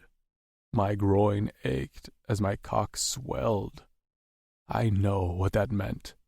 Coot Saul hadn't minced words when he'd explained what would happen if I kept hanging around Basil, and I was terrified that she'd notice. I was going to have to find an excuse to reduce the frequency of our meetings. But then, That meant I wouldn't get to see Basil, and that was the worst thing that could happen to me. I was so lost in my head that I missed Basil talking until she smacked my thigh. Hey, are you listening? I shook myself. What? She tossed a few crumbs of bread, and a small bruppa landed in a flurry of wings. It snatched the crumbs before taking flight again. I asked if you liked me. Of course I like you. She turned her head, deep purple eyes meeting mine. Her hair framed her face in soft black waves. A beaded necklace decorated the graceful arch of her collarbone. Her vest ended in a low V, and from my angle, I could see down the front to the top of her rounded breasts. Fleck, they looked soft. Stop looking! Stop looking! Are you attracted to me? At first, I thought she caught me looking and was calling me out, but when I glanced up, her expression remained soft, curious. I almost blurted out, of course, but some sort of self-preservation that Kutzal had nailed into my skull leaped up to save my scales. Why are you asking? I've been thinking about you a lot lately. I swallowed. And not just in a friend way. When you touch me, I don't want you to stop. Your voice makes me warm. I realized I'm attracted to you, and it all makes sense, right? She seemed to get excited as she swiveled on the log to face me. Her knees brushed the outside of my thigh. Fatas would want us together, don't you think? I trust you. I can talk to you, and I think I Oh, Fleck. My groan cut her off. I couldn't hear any more. This was torture. I jerked to my feet and paced around the clearing. I refused to look in her eyes, terrified of what I'd see. Basil, please. Please, what? A bit of hurt had crept into her voice, and I wanted to flay myself alive for putting that there. I can't. This isn't us. Liar. This was us. She owned me. And in the old days, I would have been another warrior who would have pursued her until she was wholly mine. But that wasn't the present. I was still a lone wolf, a knot, and a scarred and wounded warrior who would never be on the front lines of any fight because of the attack I'd suffered. No one would want me for Basil's mate, not the princess of the Drixonians. I'd already heard the rumblings of warriors who were vying for her attention, and they were the sons of great warriors, the strongest of the strong, the most talented, wealthy. I was me. What did I have to offer her? I couldn't do this. I let my gaze trail to Basil to find her standing now, her fists tight at her side. Her eyes were dry, but her jaw was set and her cheeks reddened. I can't, I whispered. Please understand. You can't what? Explain so I understand. My voice stalled in my throat. I knew she'd argue with me. Basil didn't see things the way I did, but I didn't get the chance to get the words out because a large furry form burst through the trees and sharp teeth clamped on my arm. Suddenly, the clearing was alive with bodies, big red armored Joktal bodies and two sightless hounds. Flashbacks of my attack hit me, freezing me in place for a moment as pain shot through my arm as the hound tightened its sharp teeth into my scales. Basil's scream tore through the air, and I jerked myself into action. I ripped my knife from the sheath on my belt and slammed it into the hound's neck. The animal let go with a squeal and fell to the ground, writhing as blood spurted from the stab wound. Basil was in a fight with a Joktal, and I didn't even think. With a roar, I launched into the fray. Leaping onto the Joktal's back, I twisted his neck with a vicious snap of my arms until I heard the crack of his breaking neck. He crumbled to the ground. I caught sight of Basil, eyes wide, and hollered, "Run!" She blinked at me, clearly indecisive as a Joktal whip closed around my wrist. The burn from the glowing weapon seared through my entire body. Gritting my teeth, I snarled at her. "Basil, run!" She took a step back, and the second hound ran past me in her direction. With my free hand, I grabbed it around the neck, slammed it to the ground, and stuck my knife through the top of its head. The Choctaw with the whip yanked with a shout, and my arm was nearly pulled out of its socket. The world tipped, and I hit the ground with a thud that rattled my bones. I ignored the pain and turned to see if Basil had gotten away, but I didn't see her, and as more Choctaw bodies crashed through the clearing, I staggered to my feet. With a slash, I cut the glowing whip holding me and faced off with half a dozen Choctaws. I knew I wouldn't win this fight, but all I cared about was delaying their chase after Basil. Licking my lips, tasting blood, I launched myself at them. But 6 was too many, and soon they had me curled in a ball as fists and kicks rained down on my body. The pain seemed endless, and when I thought they'd finished me off, instead they tossed me into a cage. I lay slumped on the floor as the cage rattled out of the woods, 2 more hounds pulling it with chains. Through swollen eyes, I tried to make sense of where we were going. Nero's eyes would see me, right? As we came to the edge of the Drixonian boundaries, I gazed up to find the small cameras intact, but a sick feeling settled in my gut. Why hadn't anyone raised an alarm?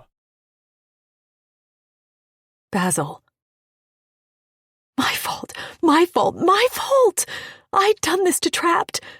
Sobs threatened to choke me, blur my vision. I had to run blindly back toward Granite, but I couldn't let go of the fact that I'd abandoned Trapped. Had they already killed him? Was he in pain? I used to see crying as a weakness, but my mother had told me that it was actually a strength, a way to relieve our grief and sadness and then move on to the next emotion in whatever cycle we were on. So I let the tears stream down my face. I let the sobs take over. But I didn't let it go on long, because as soon as the tears began to dry up, the next emotion welling up inside of me was anger. No way would I let Trapped alone. I had trained for this. If I went back to Granite now, they wouldn't immediately take off after Trapped. It was too dangerous. But me? I didn't have to think of an entire city. I only had to think of me and Trapped. I stood and listened, but there were no booted footsteps chasing me. In the distance, I thought I could hear chains and the low guttural language of the Choctaws. I shuddered thinking of them. I'd never seen one up close before, and they were terrifying.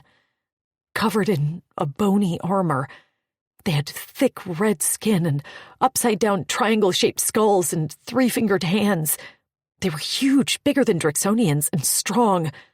If Trapped hadn't killed the Choctaw attacking me, I would have been overpowered in no time. He'd saved my skin, and now it was my time to save him. I circled back to the clearing, stepping quietly with stealth like I'd practiced. There, signs of a struggle remained. 2 bodies of their sightless hounds, ugly animals with thick hides and wiry, sparse hair. 1 Choctaw body who lay with his neck at a sickening angle. I forced down the bile in my throat and gathered my weapons. The bows and arrows, the laser gun, all the knives. I slipped them into my pack and hauled it on my back. Clear tracks led out of the clearing, large boot prints, smaller paw treads, and 2 deep grooves that had to have been made by wheels. Did they have some sort of cart? I set off after the tracks, listening in the distance to a dull rattle. I strained to hear Trapped's voice, his breathing, anything to indicate he was still alive. I didn't want to think about the alternative. Of course, as I walked, I wondered how the Choctaws had made it into our territory undetected. Nero had the area lined with small, nearly undetectable cameras that he monitored back in the city. As I followed the tracks to the edge of our boundaries, I glanced up to find the cameras still in place. What was going on? Why didn't I hear the roar of the Drixonian bikes? Surely they would have seen the Jogtals enter and leave the territory. But I never heard the bikes, not as I left our borders, for the first time in my life since I arrived on this planet. Not as I followed the tracks until midday, so far away that I could barely see the skyline of the tall city buildings. I walked, with my Cora lodged in my throat, starting to second-guess this entire idea. Maybe I should have gone straight to my father. Maybe I should never have secretly met Trapped in the first place. And in the back of my mind, there was still my confession to him. Did he know that I would still do anything for him, even if he didn't return my feelings? Trapped was everything that was good. He was kind, brave, and gentle. If he was another species, he probably wouldn't have been a fighter. I could imagine him working with his hands, building furniture like Hap or cooking in the kitchen.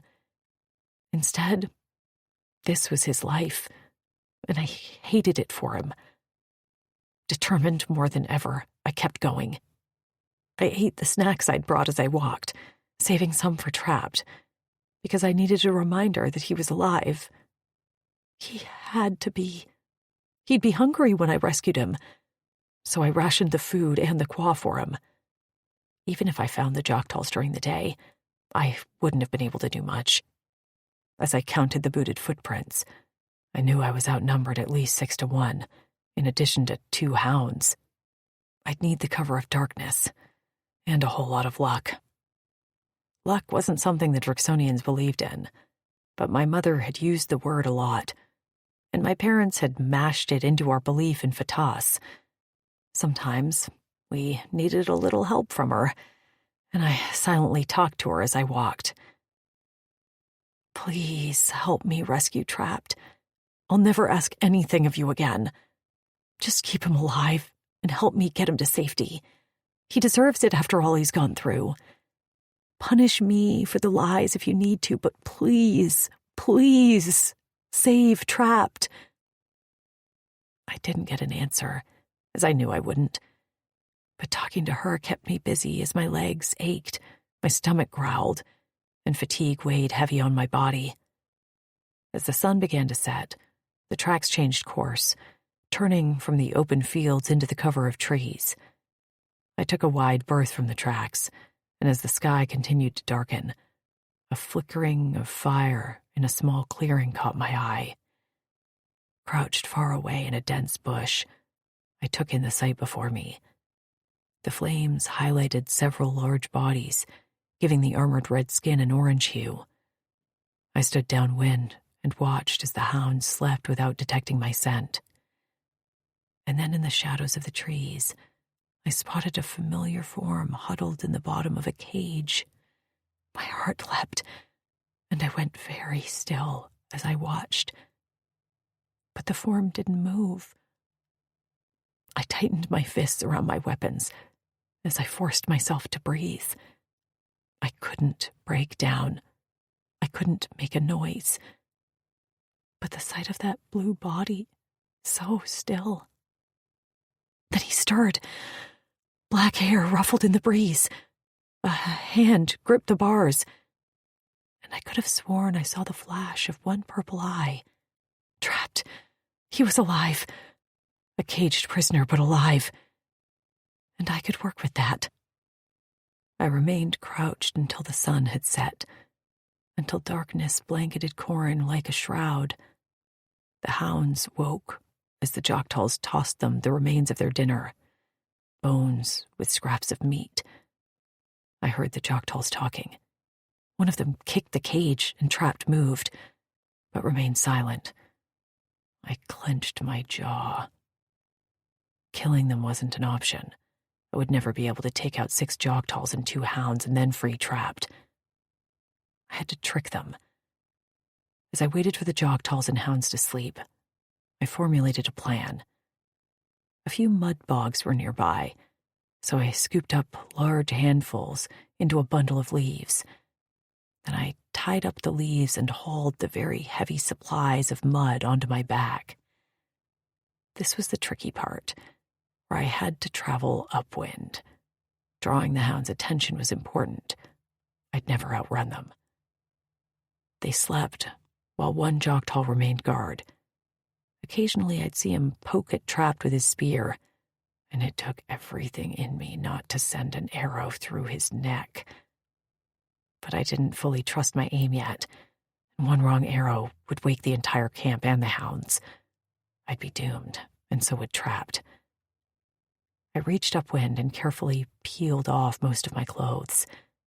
I kept on my breastband and a thin scrap of underwear. Everything else I hung on a branch before quickly covering myself in the mud to disguise my scent. I coated everything in it, from my hair to my toes. Then I took my clothes and flapped them rapidly in the direction of the Joktal scent. A breeze blew through, aiding my plan, and I decided to thank Fatas for that bit of luck. I saw the moment the hounds smelled my scent lingering on my clothes. Their heads went up, and just as I slipped away from my fluttering clothes, a loud bray cut through the still night air. The hounds leapt to their feet, and the Joktals came awake with angry cries. Grabbing their weapons, they followed their hounds in the direction of my clothes. Fortunately, I was already well away, cutting back behind their camp, to find one Joktal remaining, guarding an alert Trapped. The scent of his blood reached my nose as I drew closer, and I gripped my knife in my mud-slick hand. Chapter 7. Trapped. I could only see out of one eye, so I focused on what I could hear. The crashing of the hounds through the trees, the heavy breathing of the remaining Joktal guarding me, and also, someone else was out there. I turned my head toward the darkness. I couldn't see or smell a thing, but I could have sworn I'd heard the intake of another breath. And then I saw through the trees near my cage 2 purple glowing eyes. At first, I thought warriors had come to rescue me, but then a slender dark form materialized, and my Korra slammed into my feet. Basil! Anger swelled inside me, swift and hot. What the fleck was she doing? She should have been back home now, safe and warm and fed. Not here, covered in... was that mud? All while gripping a knife, eyes focused on the Joktal guard. Oh no. Oh no. Was she planning? I could do nothing but watch from my cage, helplessly and silently, as she continued to creep forward. Her footsteps were silent, and she moved like liquid. The blade glinted in the moonlight. Her elbow cocked back, and then, with a vicious forward thrust that made me proud, she sent the knife flying right between the armored plates of the Joktal guard. The knife sank into the soft skin of his neck. His body jerked, and he opened his mouth hole to scream, but only a gurgled sound rumbled out. He gripped the knife and tugged it from his neck. Blood spurted, and he stumbled to his feet, but he was too slow for a motivated Basil. With quick, lithe leaps, she ripped the key ring from his belt, unlocked my cage, and was tugging me out before the Joktal could lurch forward. Blood poured down his chest as he staggered toward us. In the distance, hounds brayed. A Joktal shouted. They were returning. Pain throbbed through my entire body, and my tongue was thick in my mouth. I hadn't had food or qua all day, but I knew I had to push through. Basil and I had to get free. Her hand slid into mine, and we melted back into the dense forest. My Korra thundered in my chest, and my breathing sounded way too ragged and loud in my ears. My gait was off. I could barely feel my left leg, and I knew we'd never outrun the Joktals or lose the hounds in a foot race. I tugged Basil's hand and pulled her in the opposite direction of Drixonian territory. She followed without a word, blindly trusting me. I gritted my teeth against the pain as I continued on. She'd rescued me, and I couldn't let her down. I'd get her to safety if it killed me. I could hear the moment the Choctaws returned to camp to find their fallen guard. More shouting, and then the hounds caught our scent. We ran on, splashing through streams and wading through muddy bogs until the territory began to look more familiar to me. We were heading north, and the air grew cooler quickly. We ran all night, only stopping for quick breaks while the hounds and Choctaws pursued us. They lost us a few times, but then would pick up our scent again and be on our trail in no time. As the sun began to peek over the horizon, I knew we were running out of time. I gazed into the sky, seeing the round orb of our sister planet Torin, where I'd spent most of my life. Basil, too. I took us left toward the coast, where large reeds of bilkin grass rose above our heads. The stink of them hit me first, and I knew the moment Basil recognized the plan, as she inhaled sharply. By now, most of the mud she'd covered herself with to disguise her scent was washed off. I grabbed the reeds and broke them in half. The slime inside oozed out, and I made quick work of slopping it over my head before dumping the reed on top of hers. The scent was overwhelming, a mix of decay and rot that deterred animals from eating the reeds. Basil gagged, and her eyes watered, but she bore through it. I tossed the broken reeds into the dense bilkin patch, and then motioned for Basil to follow me. Skirting the large patch, we reached the cliff edge overlooking the freshets. Endless quaw stretched in front of us, and it looked daunting, but I knew this area. This had been the territory Kutzal had assigned me to scout when we lived in a small camp up north. This scouting territory had been easy and relatively safe. At the time, I had thought it was boring, but now I thanked him for some Fatas-induced foresight. This once boring land would save our lives, or so I hoped. Basil glanced up at me with concern as the edges of her boots curled over the edge. "Now," I said in a low voice, "we hide." "Hide?" she whispered. "Hounds brayed in the distance." I nodded. "Get on my back." Her gaze dipped to my leg, which shook with pain. "But—" I hauled her on my back, and she only made a squeak of protest. On a vine from a nearby tree, I slid down over the side of the cliff, hand over hand, until we reached a small ledge. And just as I remembered, a darkened cave greeted us. Yanking on the vine, it broke off from the tree above us, effectively hiding our descent method. Curling it around my forearm, I carried the vine into the mouth of the cave, out of sight from above. Basil followed slowly, glancing around cautiously. She stopped suddenly when she saw the cave wasn't empty. No one else was there, no one but us, but crates of supplies lined the back with thick pelts of fur stacked on top. A fire pit with dry logs sat in the center. The cave wasn't big. There wasn't room for us to do much but sit around the fire or lay down, but we were sheltered. I sank to the floor with a groan, and only then did my body begin to process the trauma I had been through in the last rotation. My muscles screamed, my bones ached, my eye throbbed so badly that I worried it had fallen out of my skull. Adrenaline and the need for survival had kept me upright since Basil had rescued me from that cage. But now my body was depleted. My head spun, and when I tried to speak, my lips wouldn't move right. Baz, I mumbled. When I licked my lips, my tongue was dry, my throat raw. With the darkness and my delirium, I could barely see her as she moved quickly in the cave. Crates groaned. She swore. A jug of quaw was pressed to my lips, and I gulped greedily. Her soft hand cupped my face and prodded my swollen eye. "Trapped?" Her face broke, and I tried to reach for her to assure her I was okay. I just needed sleep, rest, her warmth and presence, her voice.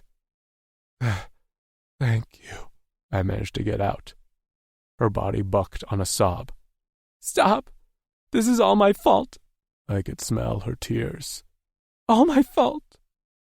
I shook my head back and forth, wanting to tell her that no, this wasn't her fault, that we'd be okay. But the action was too much. My body pitched to the side, and as the pain took over, the last thing I felt was the soft touch of her hand on my cheek. Basil. Trapped was a bloody mess. I couldn't determine the source of his injuries because he seemed hurt everywhere. One eye was swollen shut. His hair was matted with blood and bilkin slime. His left ankle was twice the size of his right. I shook him in a panic as his head lolled on his shoulders. "Trapped!" I cried out. "Wake up!" But he remained still and silent, lifeless. Forcing the sob back down my throat, I pressed my ear to his chest. There. I could hear the slow and steady thumb of his cora. A small respite of relief washed over me, but that didn't last long. Sitting in the darkened cave with Trapped's still body, I had never felt so alone. Trapped was so cold, and when I held his hands, I wanted to weep at the swollen and broken joints. Whatever the Choctaws had done to him, he'd fought. He'd paid the price with immeasurable pain, and it was all my fault. But I didn't have time to feel sorry for myself. I couldn't wallow in guilt and shame. I had to do everything I could to keep Trapped alive. I didn't hear the braying of the Choctaw hounds, and I suspected Trapped's quick thinking and knowledge of this cave's location had saved our lives. I took stock of the supplies in the cave. I wasn't quite sure how the supplies got here, but I knew we had headed north, closer to the former home of the lone wolf Clavis. They had been scouts, and many had gone for half a cycle at a time, so they'd left supplies in abandoned huts, caves, or bunkers. This must have been one of them. We had several pelts, lots of fresh quaw, and a crate full of preserved food. Using the vine that Trapped had climbed down, I tied it to an empty jug and lowered it to the freshest below before pulling it back up, now full of salty quaw. Stripping quickly, I used that to wash the bilkin slime off of myself and what little clothes I had left. After setting them out to dry, I wrapped myself in a fur pelt and then lowered the jug again. This time, I cleaned up Trapped so I could get a better look at his injuries. He was no longer bleeding, and his wounds were healing. He healed faster than humans and faster than I did. But because of his severe injuries and depleted energy, he wasn't healing as fast as I could have liked.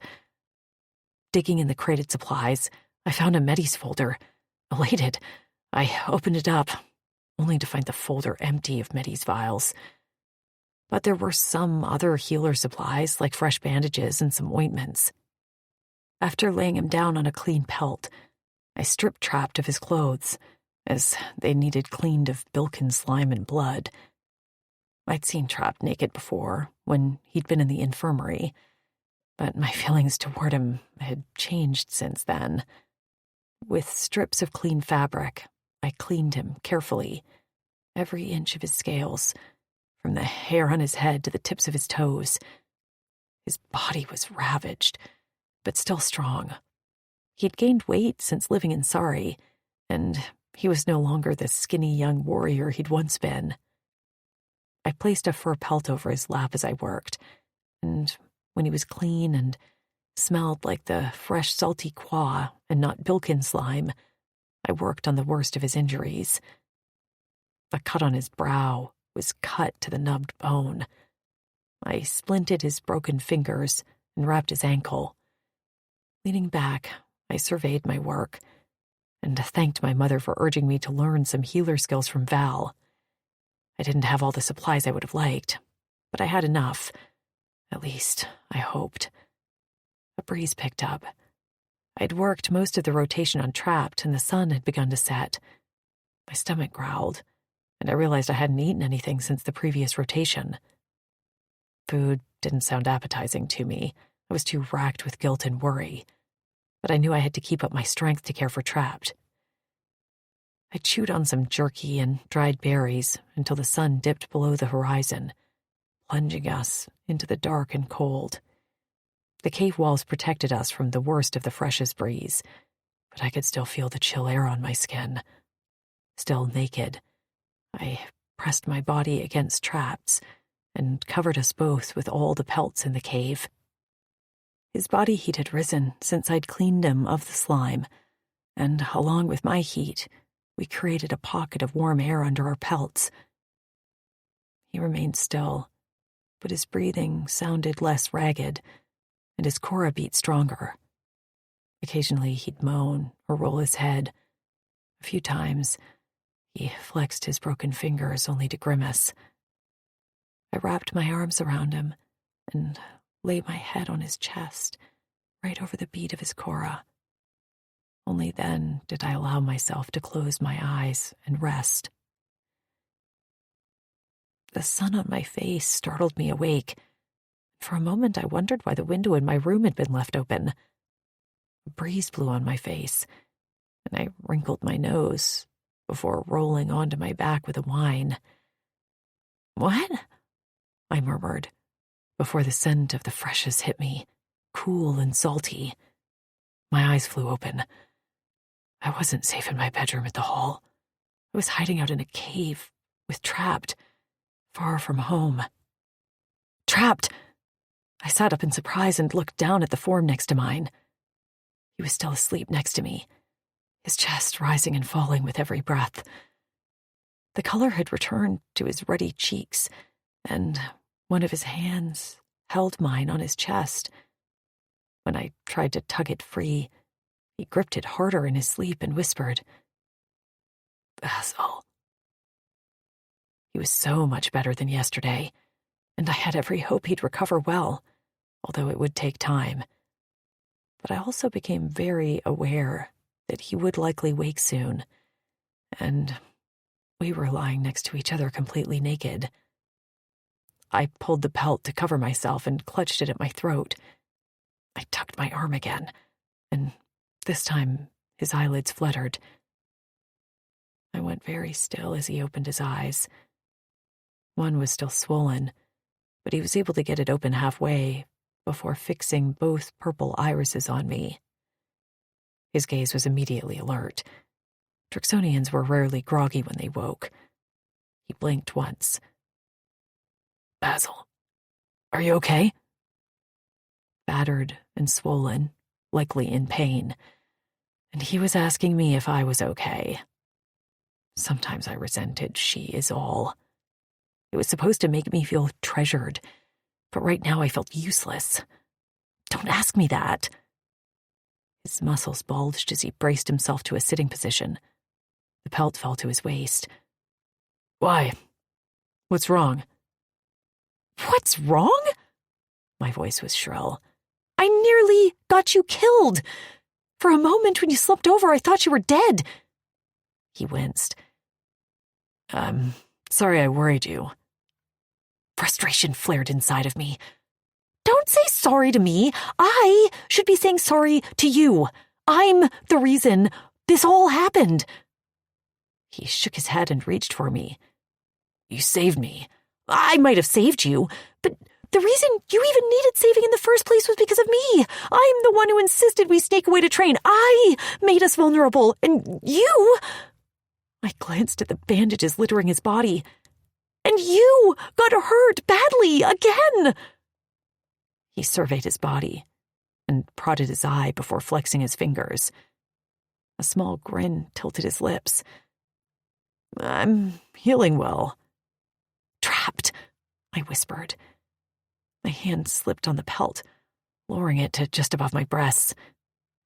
"Stop being so kind." "What do you want me to say?" He leaned closer until I could make out every little scar on his face. "You want me to blame you? I won't do it." "It would make me feel better if you were angry with me." He shrugged. "Well, I'm not." I nibbled my lip as he studied my face, and then his gaze began to roam. "Are you okay? Are you hurt anywhere?" He tugged the pelt from my fist, and before I could grab it back, it fell to my waist. We both froze as he stared at my bare chest. His pupils dilated, and with a quick jerk of his arm, he snatched the pelt, held it at the base of my neck, and turned me so my back was against his chest. There.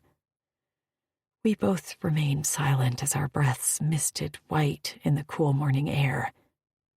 He was strong and warm against my back, and the beat of his chorus slammed into my spine, echoing the rhythm of my own. I cleaned us, I whispered into the darkened cave. He didn't say anything for a long time, and I felt the nudge of something hard in my lower back. I knew what it was, and I felt my own body answer his arousal as my lower belly clenched. I sucked in my breath, just as he shifted back and released me. I glanced over my shoulder to find him pressed against the far wall, with his fist clutched in the fur pelt at his groin. His eyes were wild, his nostrils flared. "Stop," he whispered. I swiveled to face him. "Stop what?" "Your scent." I sniffed the air. "Do I still smell like slime?" He shook his head, and that's when I caught the musky scent emanating from me. And as soon as I smelled it, my stomach clenched again, and suddenly I couldn't think of anything else. I couldn't stop it. I could only focus on the Drixonian male in front of me, the one I was attracted to, the one I sought as my mate. I found some old tomes in the basement of the hall in granite, detailing how mating worked between male and female Drixonians. I hadn't known what kind of traits I'd inherited, but now that I was faced alone with Trapped, naked and aroused, I realized that when it came to mating, I was more Drixonian than human. I had read about females feeling a mating frenzy, and now I understood it for the first time. My skin felt hot, my mouth watered, my breasts swelled to the point of pain, and my nipples peaked to hard points. My belly clenched again, and I crept forward on my hands and knees, the pelt forgotten on the cave floor. Chapter 8. Trapped. Her scent filled the air until I was dizzy with it. Her skin shone slick and smooth as she rose up onto her knees in front of me. "Basil, stop," I murmured, but they were just words. There was no command behind them, no intent. I didn't want her to stop any more than I wanted to die. She was a vision of blue flesh and black hair and soft curves. I'd been taught how to please a female, Drixonian and human alike. Basil had always been a beautiful mix of both, but right now, in this cave, she seemed all Drixonian. Her cheekbones seemed to be sharper, her horns vibrated, and that smell filtered into my pores until I felt drunk. My cock was a hardened spike between my legs, and my balls were tight lumps full of seed. The urge to breed was overwhelming, nearly suffocating, and it took all of my willpower to resist plunging into her tight heat and filling her with me until she was bursting, until she screamed my name, until she was mine. But I couldn't. Not now. Not on the coarse, dirty ground of a cave.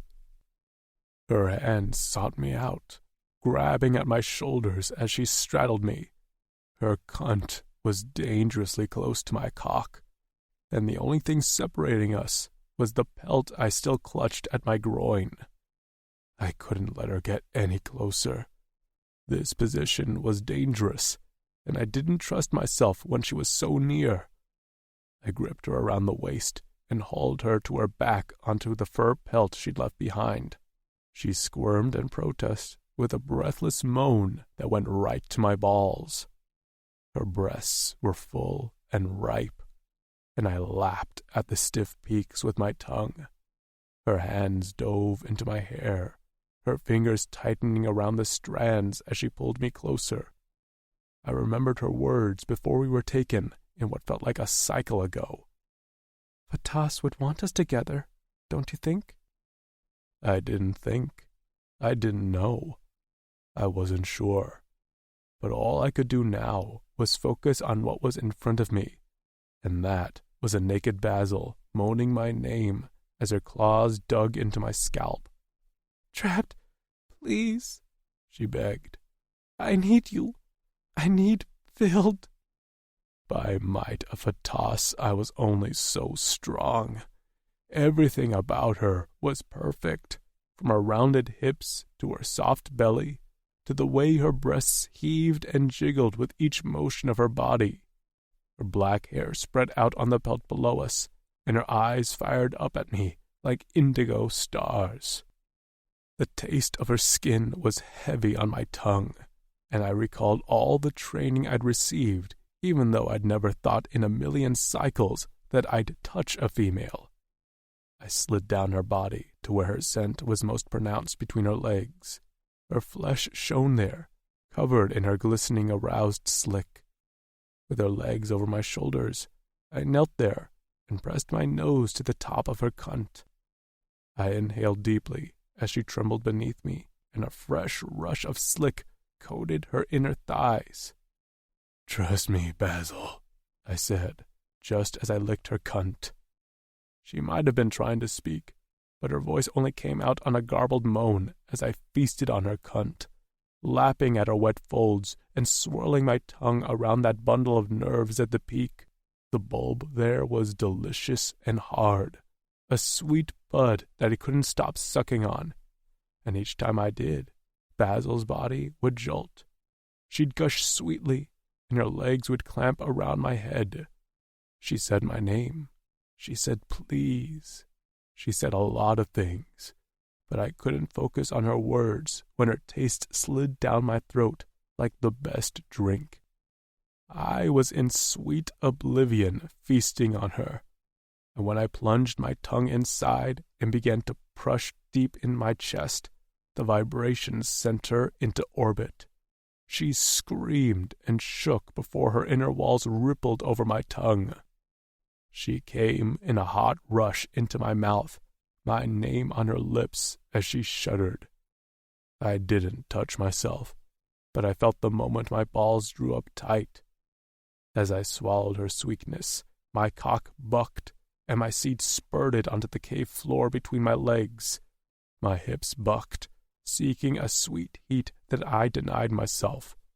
My balls drained to the point of pain, and my cock kicked unhappily in the cool air. I pulled myself from between Basil's legs to find her flat on her back, chest heaving, eyes staring up at the ceiling of the cave.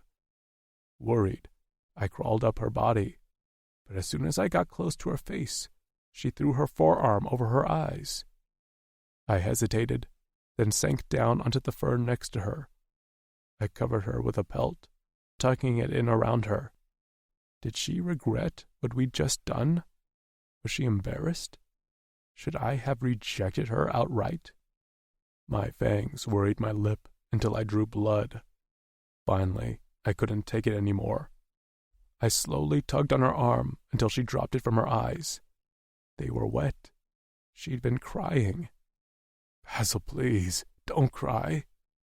Her body bucked on a sob, but she didn't speak. "Did I hurt you?" She shook her head. "Do you regret it?" Her eyes turned to mine, and my stomach churned. "Do you?" she whispered. "I know you don't. You didn't want me like that." That wasn't true, but this was complicated, I never said I didn't want you. You said I don't remember getting the chance to say much of anything before we were interrupted. She scrunched her lips to the side and fell silent. I sighed and lay back down, pillowing the side of my head on my arm. I drew Basil onto her side to face me and bundled the pelt under her head. Her scent was still around us, and I could smell my release like a shameful secret. Did she smell it too? We aren't two average Drixonians. You are Tark's daughter, the first of your kind, and I'm a battered son of Naught. Her eyes darkened. We don't use that term anymore. Maybe not, but it doesn't change who I am. It doesn't remove the brand from the back of my neck. I rubbed the burned mark with my fingers, feeling the raised bump of the circle with a line through it. Your father has plans for you, mates in mind that he wants to see you with. That's not the way Drixonians work. Females can choose. I shook my head. You know in your Cora that's not the way it is now. Before the virus, yes, but not now, while we're trying to rebuild our civilization. No one wants to see me, of all warriors, mate and breed with the princess. Her eyes watered. I told you to stop calling me that. She shoved away from me, turning to give me her back with a haughty sniff. Look, if you don't want me, just say so. I pushed her to her back and pinned her hands beside her head. She let out a squeak before staring up at me defiantly. But I wasn't ready for this conversation to be over. I do want you. I have wanted you the moment I opened my eyes in infirmary. I would die for you 1,000 times over. But what I won't do is put my own desires over the promise of your future and that of our society. Maybe that makes me a coward, but that's all the more reason I'm not right for you. I swallowed. But never doubt I'd give my life for you. Nothing is more important to me than you. Her eyes softened and her fists relaxed. Then be by my side, she whispered. Claim me. I dropped my head, determined to remain strong. Please, don't ask me that. She squirmed against my hold, and I let her go as she sat up with the pelt clutched at her throat. With her head turned, I admired her beautiful profile, the slope of her nose, her full lips and proud chin. To you, am I Basil, or am I the future of the Drixonians? Her head turned, and her gaze speared me. Don't. Answer me. Am I a womb that should be given to the strongest warrior? Or am I a free female to choose who I want? My mouth went dry. That's not fair. It's not? Her chin wobbled, but she held firm despite the tears spilling over her bottom lashes. Then how do you think I feel? My scales prickled. My gut churned. I had been so strong in my resolve, but now I got the very real sense that I was wrong. Absolutely wrong. I fought for the right words. To me, you're Basil. That's a lie, she said with a broken voice. You see me as a female to be won, a prize that you won't even fight for. And all I'm asking you to do is care for me. Be by my side. Be my friend and mate. Her next words cut me like a knife. I had thought you were the one for me. I thought you saw me. But maybe I was wrong. I reached for her. Basil, she slid away. No. My fingers closed around thin air as Basil's words echoed around in my head, each one worse than any Joktal punch. You're asking a lot of me. I know, she said quietly, her back to me. Her hair hung down her bare back, and she trembled slightly. And I guess it's too much. Basil. I had no appetite. I felt my strength flagging. but food made me ill. I didn't do much but lay on the cave floor, covered in pelts, staring at the opposite wall. Trap tried to get me to eat. He tried to get me to talk. He tried a lot of things, but I had gone numb. Maybe I was mourning the loss of a friendship that had never been as real as I thought it had been. But yet I still wanted him. As he moved about the cave and caught guppas to eat in the freshes below, I found myself watching him. The way his muscles shifted as he walked, the fall of his hair, the dexterity of his fingers. When he ate, I found myself fixating on his tongue. I felt the echo of that way he'd used it between my legs, and sometimes I'd feel a small bloom of arousal at the memory, but I'd quickly snuff it out by remembering his words to me, and that was enough to stop it before he could smell it. I knew he'd spent his release on the floor. I had smelled it, and I couldn't stop thinking about it. I'd seen the hard spike of his cock between his legs, and sometimes my lower stomach would clench at the thought of him driving it into me. But he'd been very clear he would not. He'd brought me to a climax to kill the arousal blooming between us. I'd been so sure all of that meant we were mates. Maybe even Cora Eternals like my parents. But maybe it had just been a male and a female taking care of our bodies. Of course, Trapped had said he'd die for me, that I meant more to him than anything. She is all, right? He was born and bred to feel that way, but I wasn't special. I wasn't Basil to him, like I thought I was. I was a female, and a special one at that. A female who was to be saved for a warrior who proved that he deserved to have chits. The thought of any other warrior touching me made my gut churn. I was around warriors all the time, and they treated me well. But I had never, in all my life, felt the way about one of them in the way I felt about Trapped. Was it possible? Did I just need more time? Had I not found the right one? I wallowed for half a rotation before I pulled myself out of it. There were larger issues at play here. The Jogtals had begun their aggression. The Drixonians would know we were missing by now. At least, I hoped. I still couldn't figure out why Nero's eyes hadn't spotted the Jogtals. So I pulled myself up and forced myself to eat something. Trapped watched me quietly, which only irritated me. I wasn't sure what I expected, for him to speak up. I knew Drixonians. Half of me was one. He believed what he was doing was the right thing, and he'd stick to it stubbornly. I couldn't even fault him, really.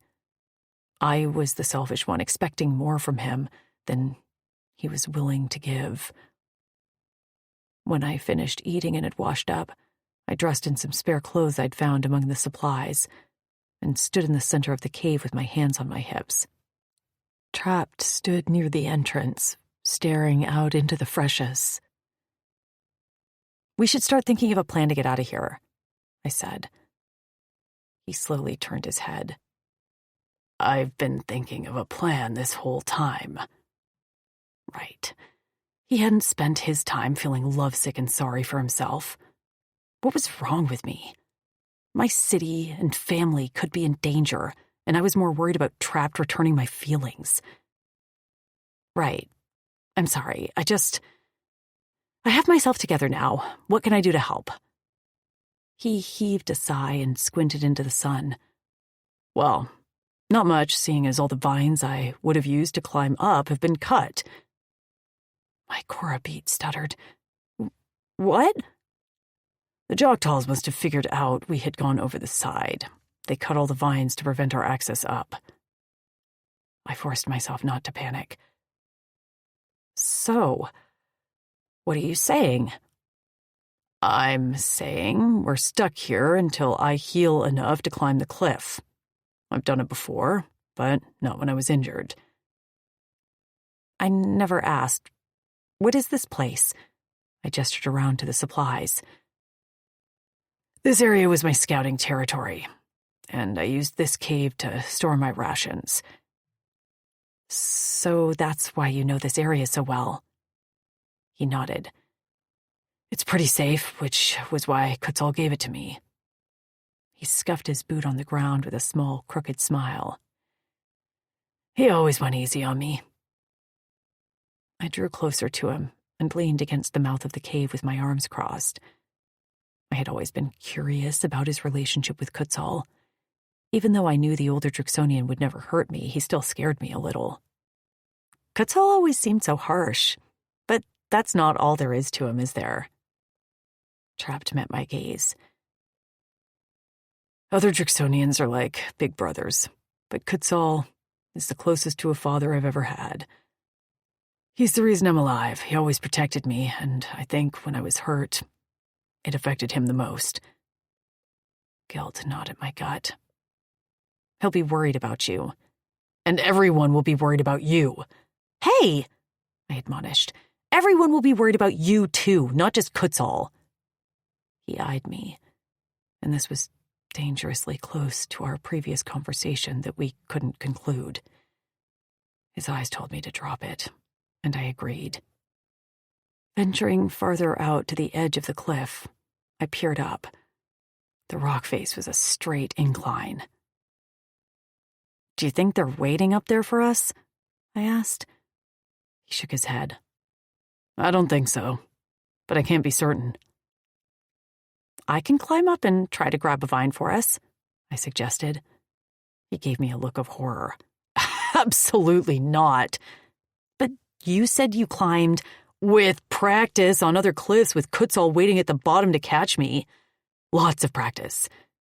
And there's no room for error here. You fall off, and the pork crullers and the freshest will be ready to tear you apart. I gazed down at the freshest. Large, tentacled shapes moved beneath the surface. I gulped. He strolled back into the cave, and I followed. So what, we just wait? We wait. He rolled his shoulder and winced. I'll be good in another rotation or two. I feel useless. He glared at me. You're not useless. If it wasn't for you, I'd still be in a Joktal cage. Actually, I'd probably be dead.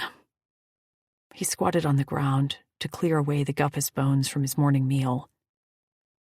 I still couldn't believe my eyes. You just appeared, covered in mud, so I could only see your eyes and the glint of your knife. I swore I was seeing things. How did you draw them away from the campsite? I put my clothes upwind. That was really all it took. Those hounds did the work for me.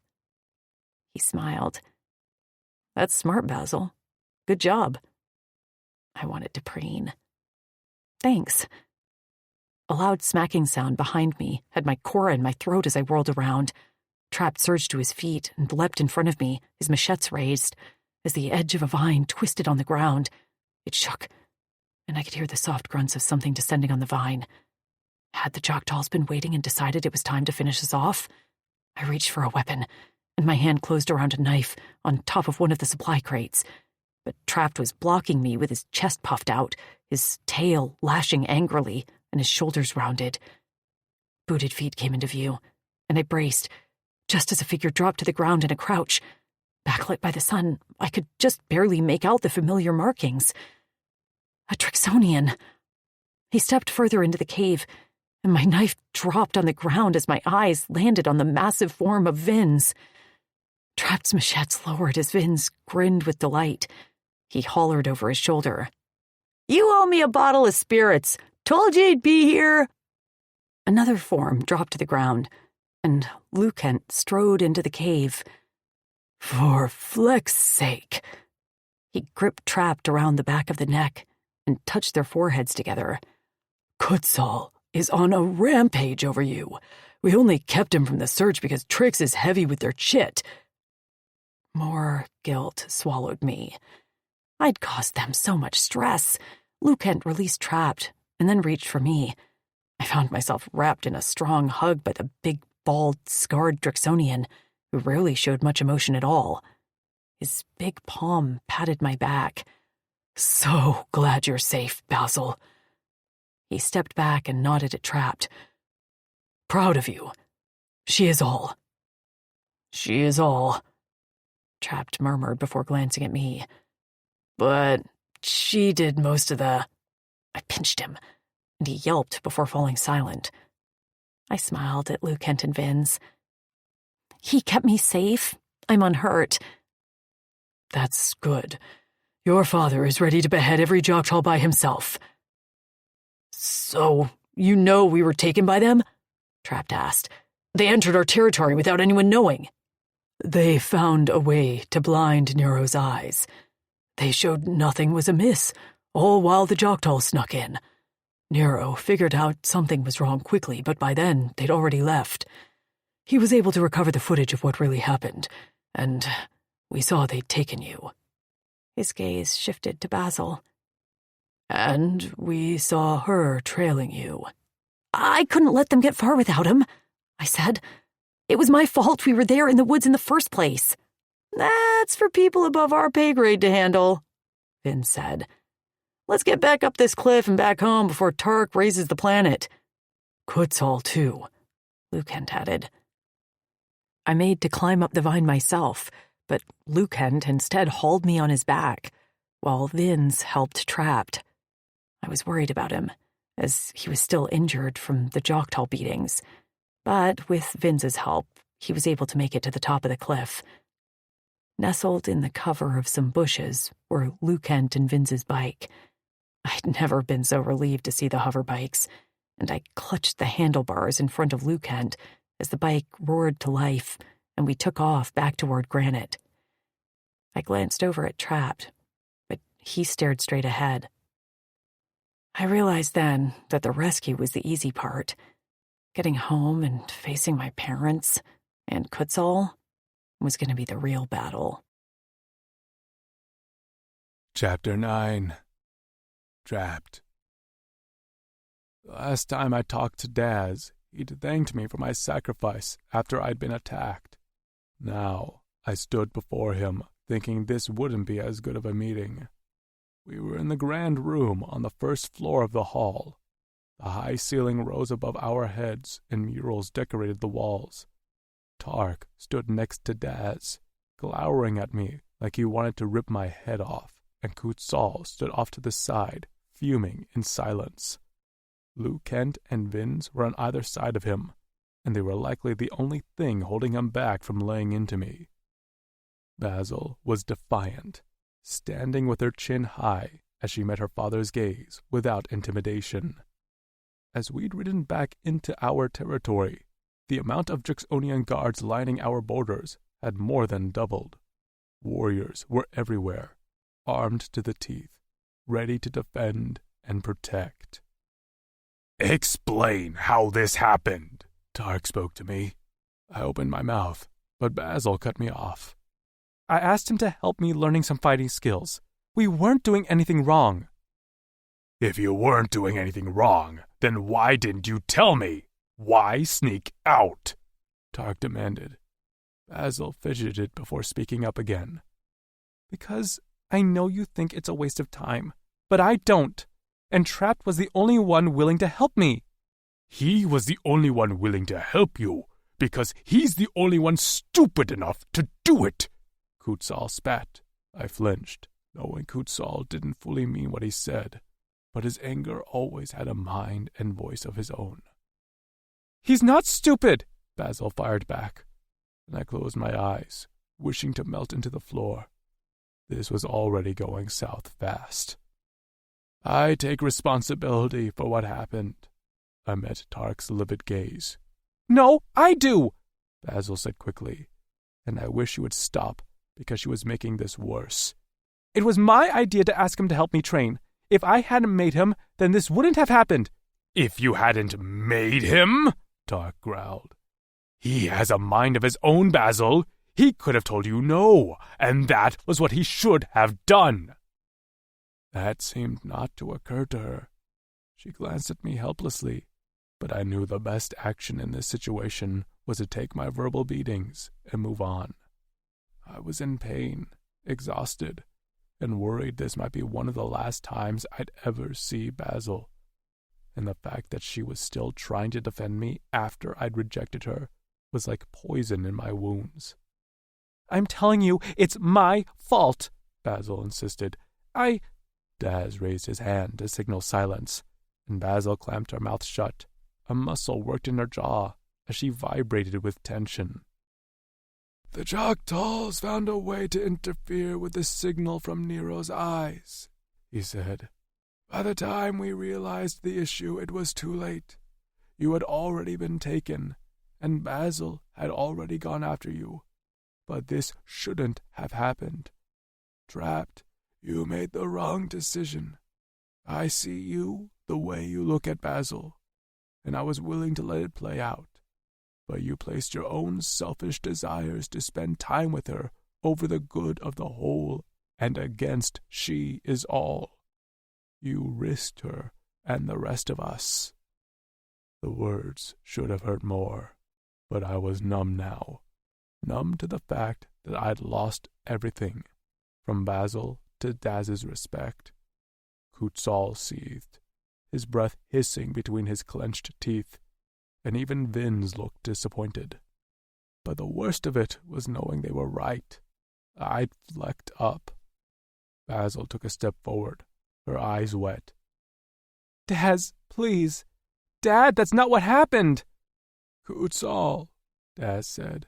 Please see that Trapped sees the healer. I want a full report on all he knows from his capture. Have some of your warriors take him back to Sari, but I need you and your council here to discuss our defense plan. Kutzal nodded. Yes, Drexel. Wait! Basil stepped toward me and reached for me, but before her fingers could brush my arm, her father was there tugging her away. Let's go, he said, with a gentle grip on her shoulder. Your mother is sick with worry. But Trapped... He's not your concern. Those 4 words were the final blows. I went cold. Kutzal approached me, Vinz and Lucent behind him. His hand gripped the back of my neck as he steered me away from Basil and out of the room. He talked, saying things like, I told you so, and be glad you're hurt, or I'd beat you senseless. That was an empty threat, as he wouldn't actually hurt me, but I kind of wished he would. Anything was better than the empty feeling in my gut and the hole in my cora. I felt like the walking dead as he took me down to the infirmary where Val worked on me with tight lips. Even she was disappointed in me. Eventually, she finished. Lucent and Vinz left, and I was alone with Kutzal as I sat on the cot staring at the ceiling. Kutzal pushed his chair closer to me and rested his elbows on the side of the cot near my hip. I expected more yelling, a lot of growls, but instead, his voice came out a low, sad rasp. I knew you were sneaking away from the village. I thought you were going to Granite to see Basil, and I let it happen. I didn't know you were in the woods teaching her how to shoot a bow and arrow. I should have followed you. I should have confronted you. Then you wouldn't have been injured. I'm as mad at myself as I am at you. My scales prickled. This just kept getting worse. Kutzal wasn't responsible for any of this. I turned my head. Please don't. Don't what? Don't do that. This isn't on you. I'm responsible for you. I'm responsible for myself. He sighed. Why can't you say no to her? I can, I whispered, recalling our time in the cave, her smell, her tears. I can say no to her, and I have. Our gazes met. I didn't have to say more. He rubbed his forehead with an agonized groan. This is complicated. It doesn't matter anymore. She realizes now that I'm not who she wants. Flack, that hurt to say. Because no matter what, she would always be who I wanted. This upcoming war would have to kill me, because I'd die before I had to see her with another warrior. I don't want this for you. Kutzal seemed to reach for me, and then retracted his arm. He wasn't the touchy type. I want you well and whole, happy. We can't all find a tricks, I said with a small smile. I quickly winced as a cut on my cheek ached. After we take care of the Joktols, you and I need to figure out what to do with you.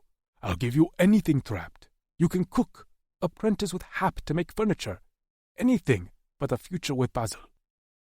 I didn't anticipate making it through the war. I figured it was the best outcome. Sure. I tried to sit up. Do you think I'm selfish for agreeing to train Basil? And then he reached for my hand and squeezed. His rough palms rasped along my scales. No, I don't. She doesn't want to be treated like she's fragile. She wants to be strong like Trix. It's a lot to ask for her to represent the future of the Drixonians. I know she didn't ask for that, just like I didn't ask to be a son of naught. But sometimes it's our lot in life, Tract. Maybe Fatas will bless us differently in the next one, yeah? He squeezed my hand again before standing up. Get some rest. I'll send Tinsel and Ripper to take you back to the village. I should be back in a few rotations. He walked to the door, and after one last look at me, he offered me a brief, very Kutzal-like smile, and walked out the door. Basil. My mom wouldn't stop hugging me. She fretted over small cuts and bruises. She combed my hair until it shone and then braided it 3 times before she was satisfied. I was a grown female, but I let her fuss over me. It was likely the guilt, and the fact that my father stood in the corner of my bedroom with his arms crossed, a silent threat in his eyes to make my mother happy or else. I mostly wanted to diffuse the situation, and after the scene in the meeting room, I was drained and confused. I knew in the deepest recesses of my Cora that Trapt wasn't selfish. He hadn't put himself over others. He'd put me over others. And wasn't that what I'd accused him of not doing? I wanted to be angry and seethe and resent him. But I couldn't, because Trapt had never lied to me. He'd never deceived me. And now that the dust had settled, I could see he was being put in a nearly impossible situation. I picked at my claws as my mother shoved a plate of food near me. As good as the warm meat smelled, I didn't have much of an appetite. Still, I nibbled on the food to make her happy. Slowly, the anger seemed to bleed from my father until he slumped down in a chair at my side. I hated how weary he looked. I'm sorry. I made you feel like you couldn't talk to me about your desire to learn some skills, he said. I never wanted to feel helpless, I said. I want to be able to fight and defend if I ever have to. He sighed. And I wanted to believe that you'll never have to, that I'll always be here to protect you, as well as every Drixonian warrior. But I see now that no matter what precautions I take, you can still be vulnerable. I'm sorry. I gripped his hands. I really am. But please, understand, Trapt wasn't being selfish. He only wanted to help me because he understood how I felt. And then I'd thrown it all back in his face. The words I'd spoken to him haunted me. I had thought you were the one for me. I thought you saw me. But maybe I was wrong. But Trapt knew what was at stake. He knew the risks. Did he? We trusted Nero's eyes. We thought we were safe. He knew the risks, my father repeated.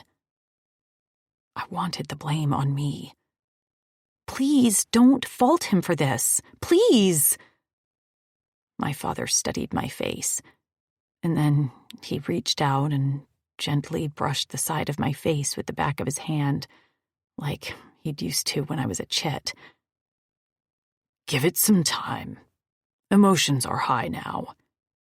A knock came at my door, and my father stood up to answer it. A warrior stood outside. Daz is asking for you. Go on, my mom said. We'll be fine. With a solemn nod, my dad left, closing the door softly behind him. He took the tense air with him, and I finally exhaled. My mom reached for my hands and rubbed them with her thumbs.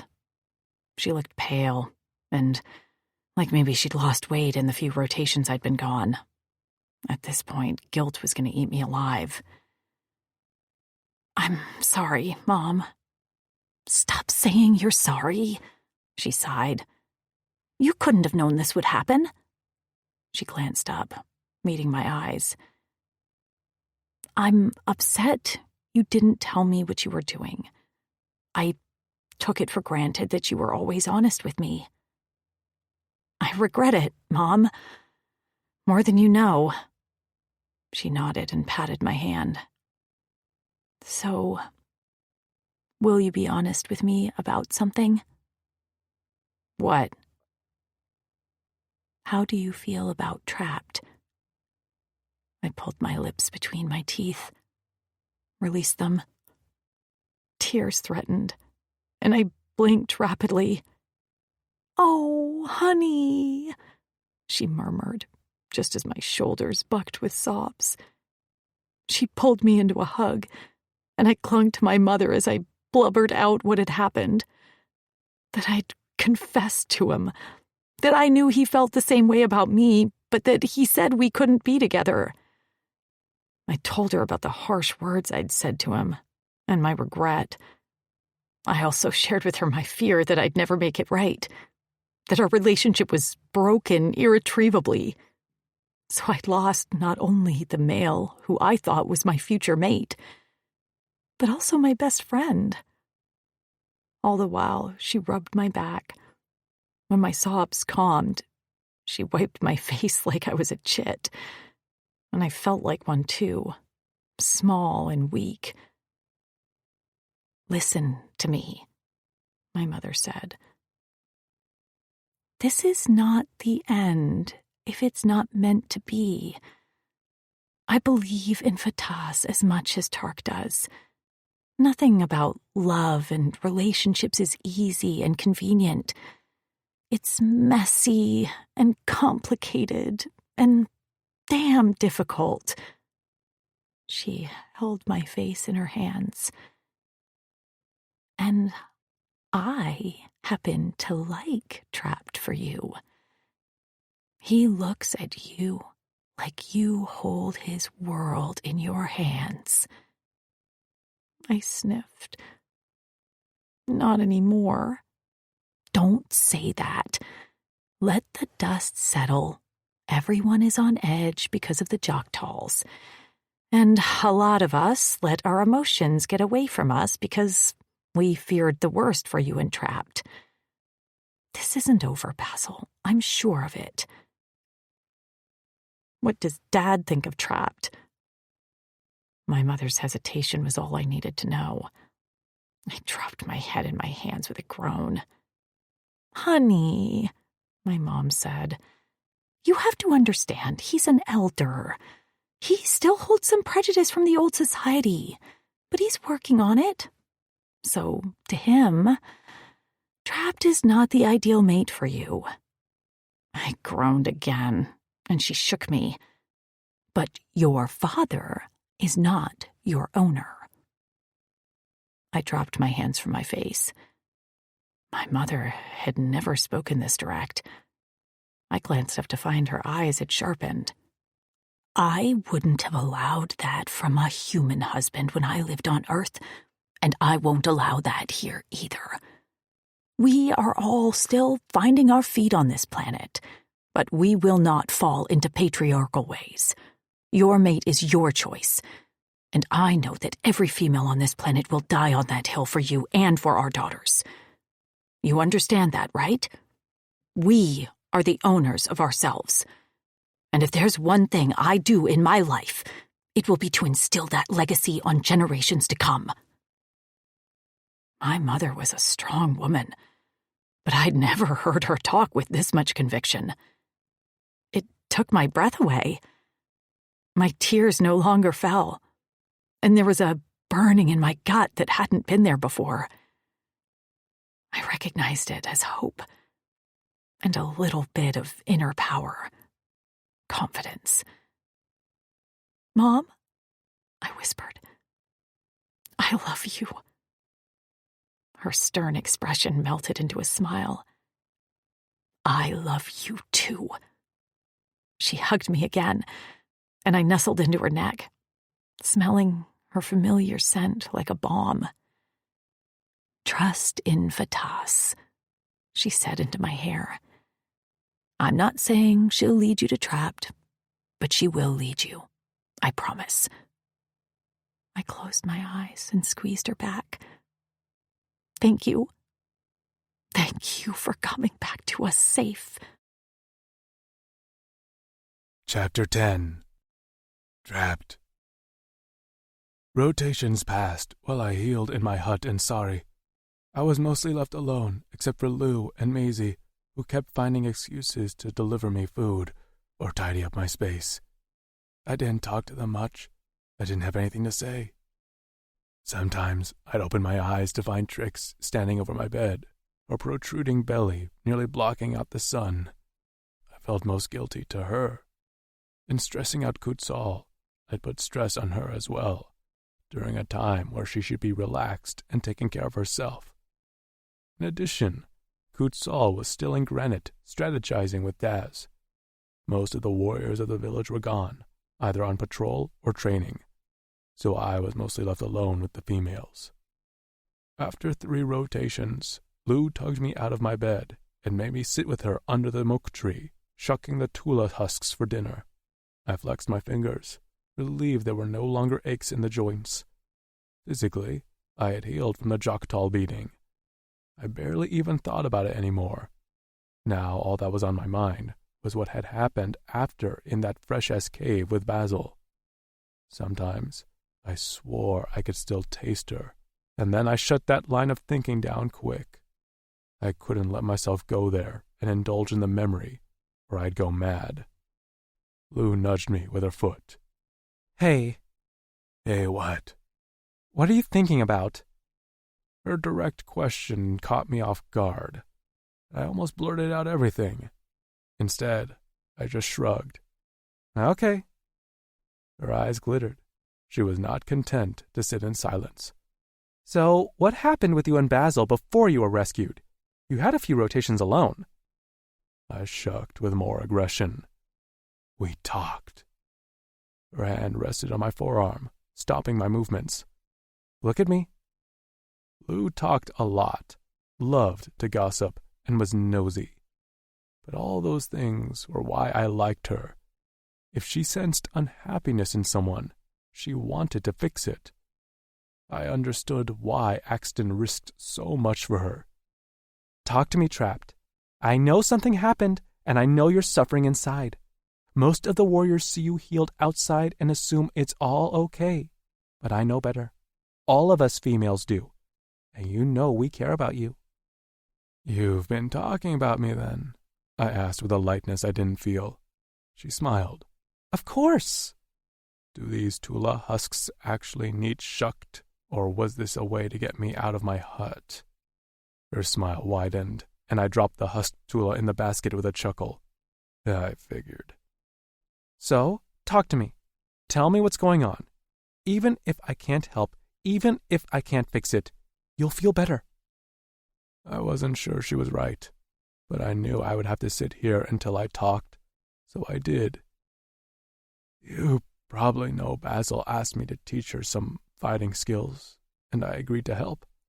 She wanted to learn so badly, and I understood her reasoning." I leaned forward with my elbows braced on her knees. She doesn't want to be vulnerable. The future feels uncertain to her, and she feels a responsibility because of being the oldest of the next generation. I understand that too, Lou said. What she does will affect the rest of the chits to come. But on the other hand, that responsibility is also crushing to her. She doesn't want to be held up as some example, and she doesn't want to have to be perfect. I rubbed my palms together. In that cave, she told me she wanted me for a mate. Lou sucked in a breath, but I avoided looking at her, and I told her that we couldn't, that no Drixonian would accept me for her because of who she was. And that was the wrong thing to say. She said she thought I saw her for her, and not the female that is supposed to lead the Drixonians into the next generation. I glanced up, feeling sick to my stomach, to see Lou's eyes glistening. I hurt her and disappointed her, Lou. I thought I was doing the right thing, but then when we were rescued, Daz told me I'd been selfish to teach her fighting skills, that I put my own desire to spend time with her over the better of the society. I turned to fully face Lou. So I flicked up everything, didn't I? I disappointed Basil, Daz, and everyone else. Lou shook her head with such vigor that her hair got caught in my mouth. She blew it out with a sputter. No, you didn't disappoint Daz. He forgets what it was like when he first met Frankie. When you two were missing, he was angry and worried. But I promise he will think back on his words and regret them. Not Daz. Yes, even Daz. You weren't being selfish with Basil. I shrugged. He wasn't wrong. I did want to spend time with her.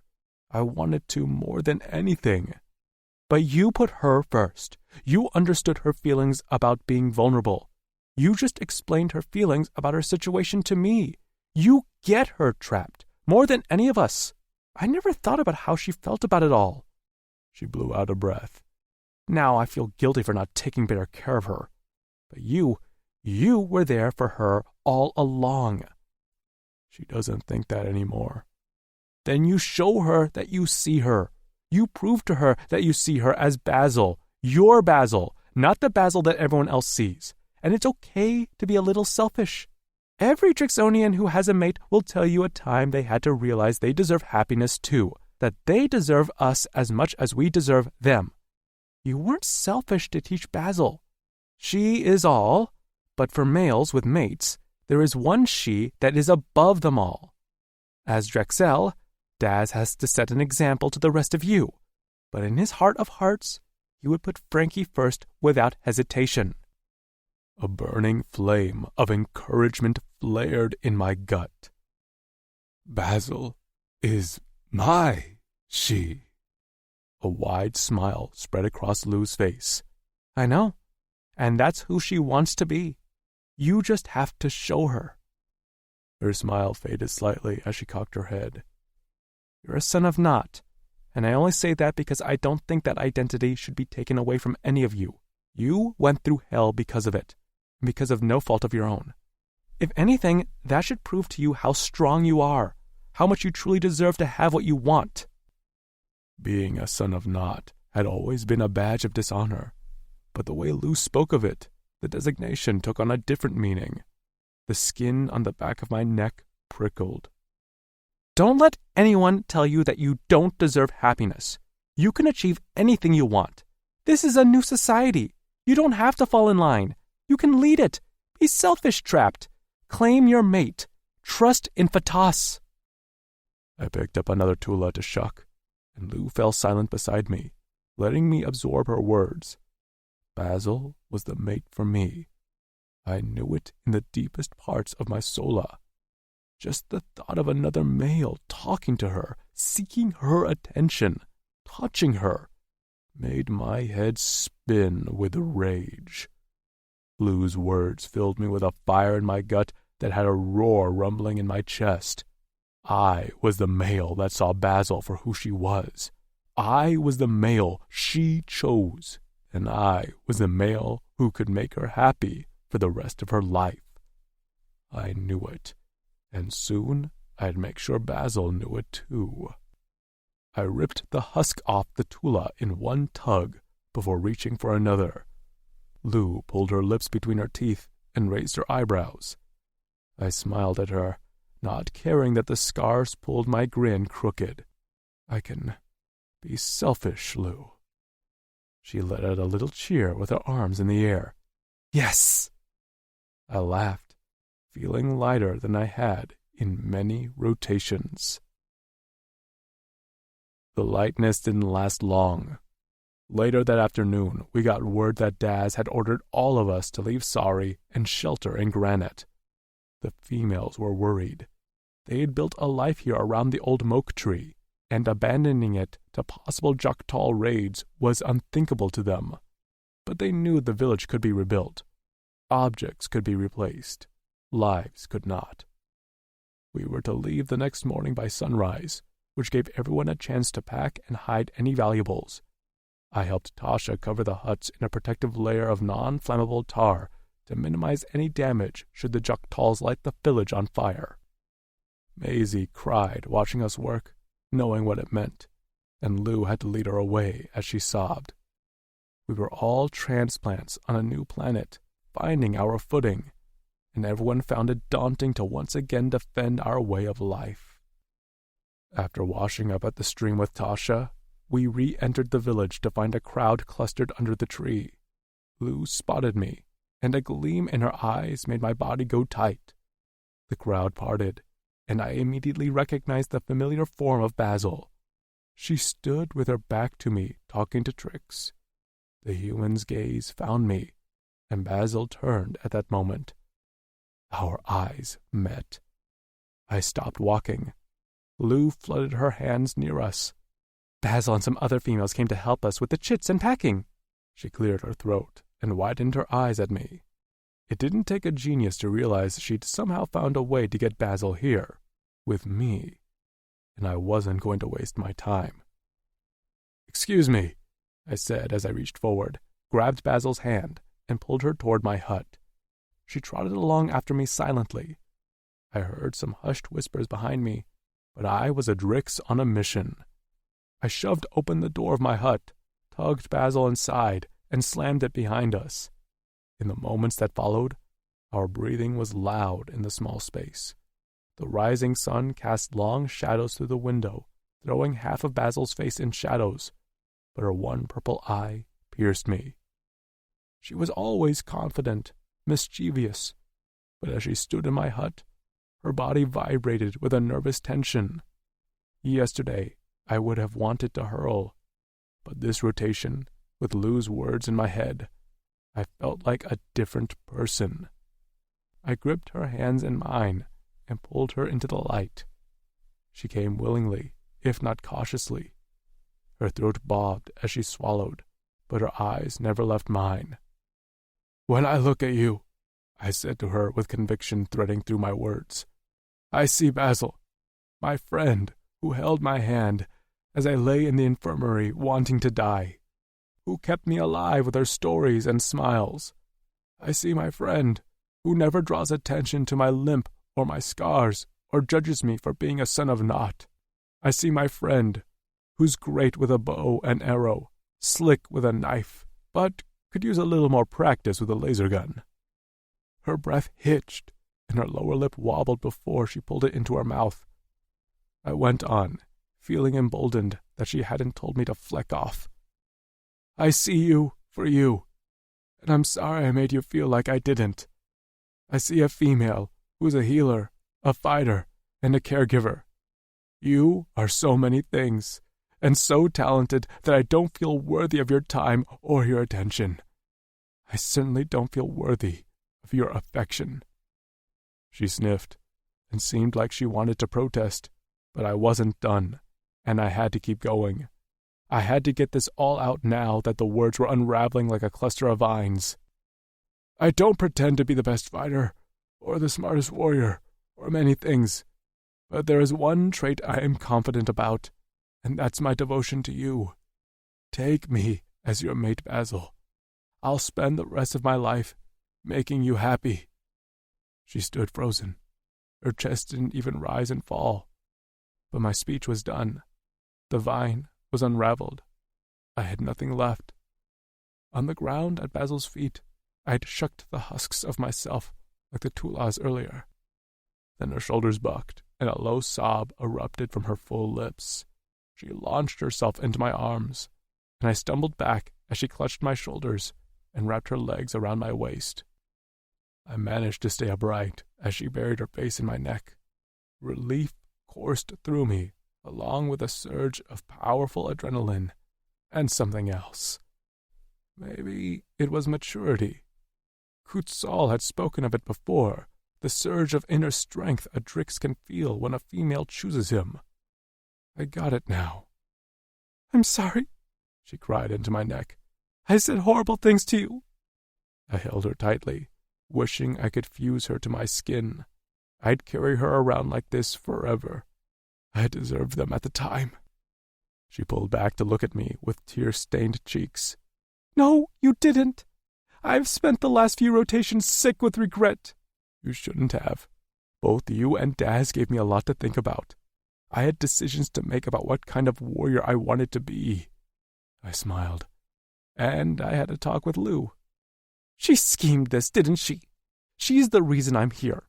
My parents didn't want me to come, but she asked for my help, and I begged to come, knowing we'd be stuck in the walls soon for who knows how long.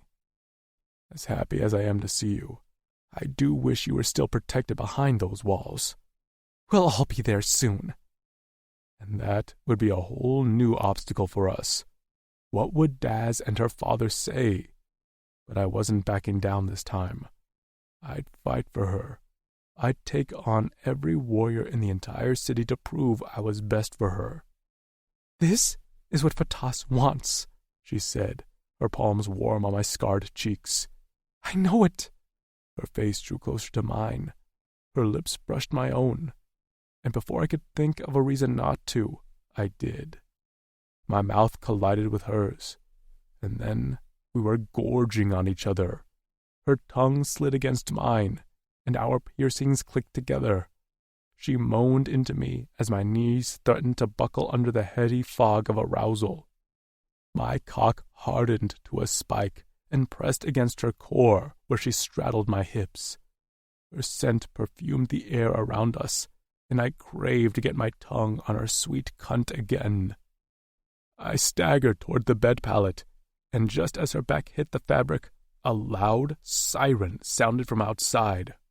My blood froze in my veins as fear licked at my feet. But quickly replacing that fear was a rush of anger, a surge of possessiveness, a need to protect so strong that I nearly went dizzy with it. I hauled Basil up and set her on her feet as we surged toward the door as one. With her hand in mine, we burst out into a frantic scene in the village. Few warriors were left as most were in the city. Those that remained were pushing the females out of the village into the underground bunker rooms we'd built in case of raids. They'd be hidden there with rations, the entrance sealed off, and in the fray, I caught sight of two figures I hadn't expected to see in a million cycles. Anna and Tark, Basil's parents, stood under the moke tree, both of their gazes locked on us. Anna was breathless, relief passing over her face when she saw Basil. But Tark had lasered in on our joined hands, and he looked ready to explode. "Mom!" Basil cried. "What are you doing here?" But her voice was drowned out in the screaming of the sirens. In the distance, Joktal hounds brayed. Tark lurched forward, his arm around his mate, and snatched Basil out of my grip. "We need to get to the bunker, now!" Trix ran as fast as her fuller figure could take her. She clutched her bow and arrows in her hands, but when our eyes met, I didn't see the warrior queen she'd been in the past. I saw fear, worry. She had a baby to protect now. I grabbed the bow and arrows from her and helped her toward the bunker behind Basil's family. She kept glancing back at me, but her father tugged her along like a disobedient child. I held my tongue, knowing this was not the time or place. In the bunker, I counted the females, accounting for all of them in the village, as well as the few warrior guards who'd been left behind. All the mated sons of Nott were back in the city, so the females were understandably out of their mind with worry. Lou's chit cried, and she rocked in the corner and shushed him with a low tone. Tark worked the room, and the warriors immediately came to attention at the presence of the seasoned Drixonian. I glanced at the females in the room, at Basil's terrified face. She met my gaze as I clutched Trix's bow and arrows in my fist. Gasping, Trix braced her hand on her bulging stomach, and her face pinched with pain. The bunker was designed for this very purpose, but I also knew the hounds would track the location easily. What if they managed to trap the rest of the Drix inside the city walls? And then the females in this bunker? I couldn't handle it. The last warrior inside made to close the hatch, but I stopped him. "I'm heading out." "What?" Basil stepped forward, her voice sharp. The sirens had stopped. All we could hear now were hounds braying and the crashing sound of approaching Jok'tals. "I'm going to lead them away from us. Let them think we fled." "What?" Basil's voice went shrill. "Are you crazy?" "I can't sit down here and do nothing." I spoke through gritted teeth. "Trix will need a healer soon." I avoided Tark's sharp gaze as I spoke directly to Basil. "And you're here. I have to lead them away from you." She broke away from her mother's embrace and stepped into the center of the bunker, her fists clenched at her sides, eyes wild with fear. "Please, wait." But I couldn't wait, and I couldn't stay there any longer, or I'd never be able to leave. I had to lead them away. I had to get help. "I can't," I whispered as her lips wobbled. I met Tark's direct stare. "Take care of her." And then I turned and hauled myself out of the hatch. Chapter 11. Basil. I stared at the closed hatch door where Trapt had left a moment ago, and I had a horrible, sick feeling in my gut that I'd never see him again. I tried to take deep breaths, but an invisible band around my chest constricted my lungs. A light touch landed on my arm, and I turned to find my mother offering me a soft smile. "He's a brave warrior." My dad's gaze remained on the hatch for a moment longer. Then he said in a low, solemn voice, "He is." A lump formed in my throat. If only Trapt was here to hear Tark say that. If only he knew. If only he himself believed in how valuable he was. My parents turned away to begin handing out supplies.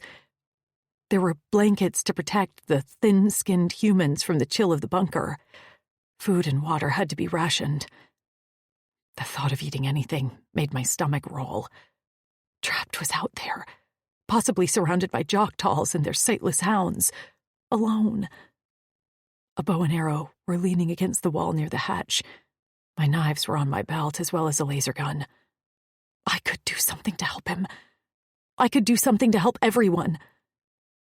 I turned to find everyone clustered around the supplies, while I stood alone near the hatch. I'd grown up with stories about the human female's bravery, the way Trix and Tasha fought, how Lou saved Axton, how Amber freed Vince from the Jok'tals. They hadn't stood by. They'd stood up. And now it was my turn. I took one last look at my parents. Trix turned at that moment and must have seen something in my eyes because her mouth dropped open. She might have said something, but I was already halfway up the ladder, bow in hand. I lifted the hatch just as I heard my father's deep voice rumble my name. I slammed the hatch shut, spun the wheel to lock it, and covered the door with our camouflage debris. Then I took off into the woods, following the faint tracks of Trapt's boot prints. I ran swiftly and silently, a skill I'd practiced, and listened intently for signs of a battle. In the distance, I could hear hounds braying, and the tone of their barks reminded me of the sound they'd made when they'd caught the scent from my clothes. I ran harder, convinced they'd found Trapped. Trees ahead of me shuddered with disturbance. A low guttural groan reverberated off the trunks. I came to a halt among the dense foliage lining the riverbank, to find Trapped engaged in a fight with a dozen Jocktals and a few hounds. One hound lay dead, his throat slashed. 2 Jocktals were slumped in the river, their blood dyeing the water. Trapped held his left arm tight to his side, and he slashed with the machetes of his right arm. He was overpowered, but fought on like the warrior he was. I could tell that he wouldn't last much longer. Still, he'd led them away from the bunker, and had already lessened their numbers on his own. I shimmied up a nearby tree, and as a Jocktal approached Trapped from behind with a massive blade, I aimed and fired an arrow. The tip pierced the back of his neck, the sensitive flesh below his skull and above his armor. He let out a gurgled yell before falling with a thud. Trapped whirled around, nearly tripping over the Jocktal's body as he fought 2 others in front of him. I took aim again and fired, this time downing a hound. Again and again, I sank arrows into the Jocktals, sometimes hitting my target and other times not. But between Trapped and I, we had taken out all but 2 Jocktals, and I was out of arrows. I slid down the trunk and raced toward one of my victims, who lay with an arrow sticking out of his eye. With a foot on his chest, I grabbed the end of the arrow and yanked it out of his skull. He gurgled, not quite dead, and, to my horror, surged upright. His one good eye promised retribution as he let out a roar and lunged for me. I screamed and stumbled back just as Trapped let out an anguished cry. "Basil!" The Jocktal's claws closed around my ankle and sank in deep. I hit the ground hard on my back as I felt blood trickle down my foot. I twisted and writhed, but the Jocktal was too strong. Ripping my knife from my belt, I slashed at the Jocktal as he pulled me closer. Dodging my blows, his mouthhole seemed to grin around his razor-sharp black teeth. I shuddered, still slashing with my knife, but he knocked it out of my hand. I screamed as his horrible, one-eyed visage filled my vision. His hand twisted, and a dull crack filled the air, just as pain sliced up my calf. My vision went blurry.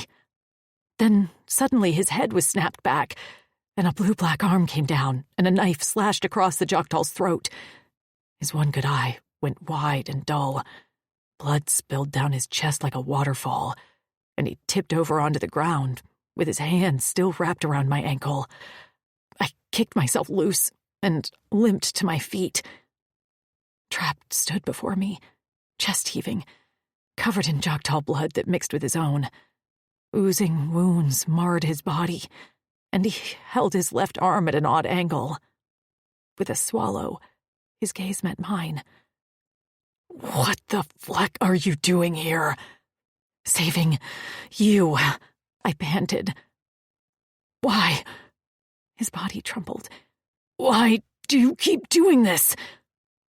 "Because you're worth it," I said softly. "And I love you." His expression went blank. His body stilled. "I don't know what love is, but I do know you're my reason. My reason for everything." Jocktal bodies lay at our feet as we embraced. I closed my eyes as I clutched Trapped's back. I ached all over and my ankle throbbed. It wasn't until I heard Trapped mutter, "What the fleck?" that I realized there was a certain ache I was feeling, one that wasn't from the fighting. I pulled back to stare at my wrists as they burned, as if by an invisible hand 2 black lines ran around my wrist, and between them, a design had begun to appear like a thick bracelet. Shapes that my mom called diamonds touched at each tip, and inside the diamonds were elegant swirls. I glanced up to see Trapped staring at his wrists.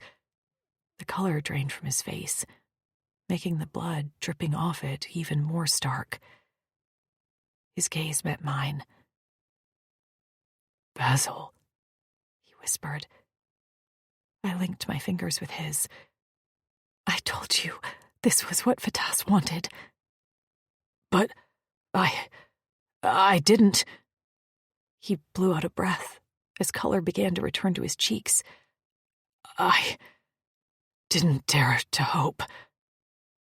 But it feels right, doesn't it? He swiped at his face as a small, crooked smile curved his lips. It feels more than right, my Cora Eternal. The locks on her wrists glowed a bright white before dulling to a golden hue. Our union was confirmed, sealed by Fatas, even though I didn't need her to tell me Trapped was the one for me. My head pounded, and an ache formed between my eyes, like my skull was expanded. I moaned with pain as I fisted my hair, and through blurry vision saw Trapped doing the same, his expression twisted into a grimace. And then, with a flash, I felt him. Inside my head. An aura, the mated females called it. He was a beating, live Cora, the pumping of hot blood matching the rhythm of my own. He was my second Cora, there with me. I pressed against him as his head lowered. Our lips touched, and my Cora came alive, fluttering in my ribcage. Trapped slanted his mouth to deepen the kiss, just as the sound of a hound braying pierced the air. Trapped grabbed my arm and turned to run. Forgetting for a moment about my ankle, I took off after him, only for my right leg to buckle. I slammed to the ground with a pained cry. I clutched it, panting through the pain. I got you. Trapped's arm wrapped around me, and despite his own pain and wounds, he hauled me to his chest and took off running. As he ran, his speed increased, his eyes glazed over, and I knew he was entering the Drixonian zone, where they could run and run without sleep. I'd never seen it with my own eyes, and to be fair, I wasn't sure all Drixonians could do it. But Trapped went there in his mind, running despite his wounds, his pain, and the weight of my body against him. Behind us, we could hear another band of Jogtals hunting us with their hounds. He ran in the direction of the city, through plains and trees, until we reached a small hut with 3 walls and half a roof. He slid to a halt and pulled up a dirt trap door in the floor. He leaped down, landing in a crouch, and slammed the door shut. After placing me carefully on a pile of furs, he bolted the door shut from within. He lit a small lamp, and then bent next to me with a clean jug of qua in his hands. Here, drink some. I had no idea we had bunkers all over this planet. He smiled at that. We have lots. Down in the bunker, I could almost feel secluded, except the braying hounds and the Jogtals shouting in their guttural language could still be heard above us. Too close. Do you think everyone is okay? I wrung my hands together, watching the dirt ceiling and listening for footsteps. I don't know, he said quietly. I'm worried, I confessed. He drew me closer. Me too. His hands slid down my right leg to my ankle. The pain had subsided somewhat, and now that I was able to get a good look at his wounds, most of them had sealed shut. His arm seemed to be fine. I wiggled my ankle a bit, and despite my certainty that the Jogtal had snapped it, I swore I could feel the bones had already mended. And then I remembered the locks. They made us stronger. I had heard stories from the older Drixonians and the human females about this, that the locks had been able to heal what seemed like impossible wounds. But I'd never thought it would happen to me. I reached out and cupped Trapped's face, brushing at a dull scar there that a moment ago had been split scales. I'm healing. You are. Maybe we could make a run for it the rest of the way. I don't want to risk showing up to the city and the gates be closed. The Jogtals could have surrounded it by now. He let his words trail off. I tried to control my breathing. There was no sense panicking now. What do we do? We wait until they pass, and then we return to Sari, free your father, and come up with another plan. I don't think this is a small raiding party." He swallowed. "I think this is an attack. The attack." "What if they find us here?" I swore the shouting outside was louder. They had to be drawing closer. Would the hounds smell us down here? Would the Choctaws find the hatch? Trap's face grew closer. His eyes held mine. "We fight." But the unspoken hung in the air. We would be overpowered. We wouldn't have the element of surprise. It would likely be a death match. Dread hung on me like a cloak. The time wasn't right. But in the flickering lamplight with the locks shining on my wrists, I reached for my Cora Eternal, for the maid I'd longed for, wished for, and the one I wanted. If this was it, I wanted my last memory to be of him. The aura of his Cora beat loudly and rapidly in the small space, in sync with mine. With my hands clasped on his cheeks, I pressed my lips to his. He came alive against me, as if his body was echoing the need in my own. His tongue slid into my mouth, tasting me like I was his favorite meal. And he cradled my head as he lowered me to the fur pelt on the floor. In the low light, his eyes were nearly black. He retracted his claws and slid his warm palms down my body to press against my core. I arched against him, feeling my body gush in response, and we both inhaled the sweet scent of my arousal as it perfumed the air. He moaned as he slid my pants down my legs, and I kicked them free from my ankles.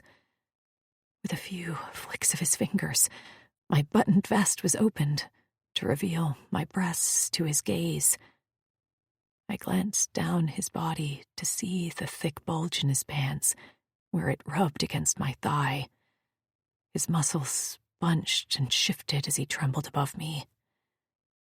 His breathing came heavy and fast, and his tongue snaked out to lap at the skin behind my ear. "I don't know how well I can hold myself back," he said in a guttural tone I'd never heard from him.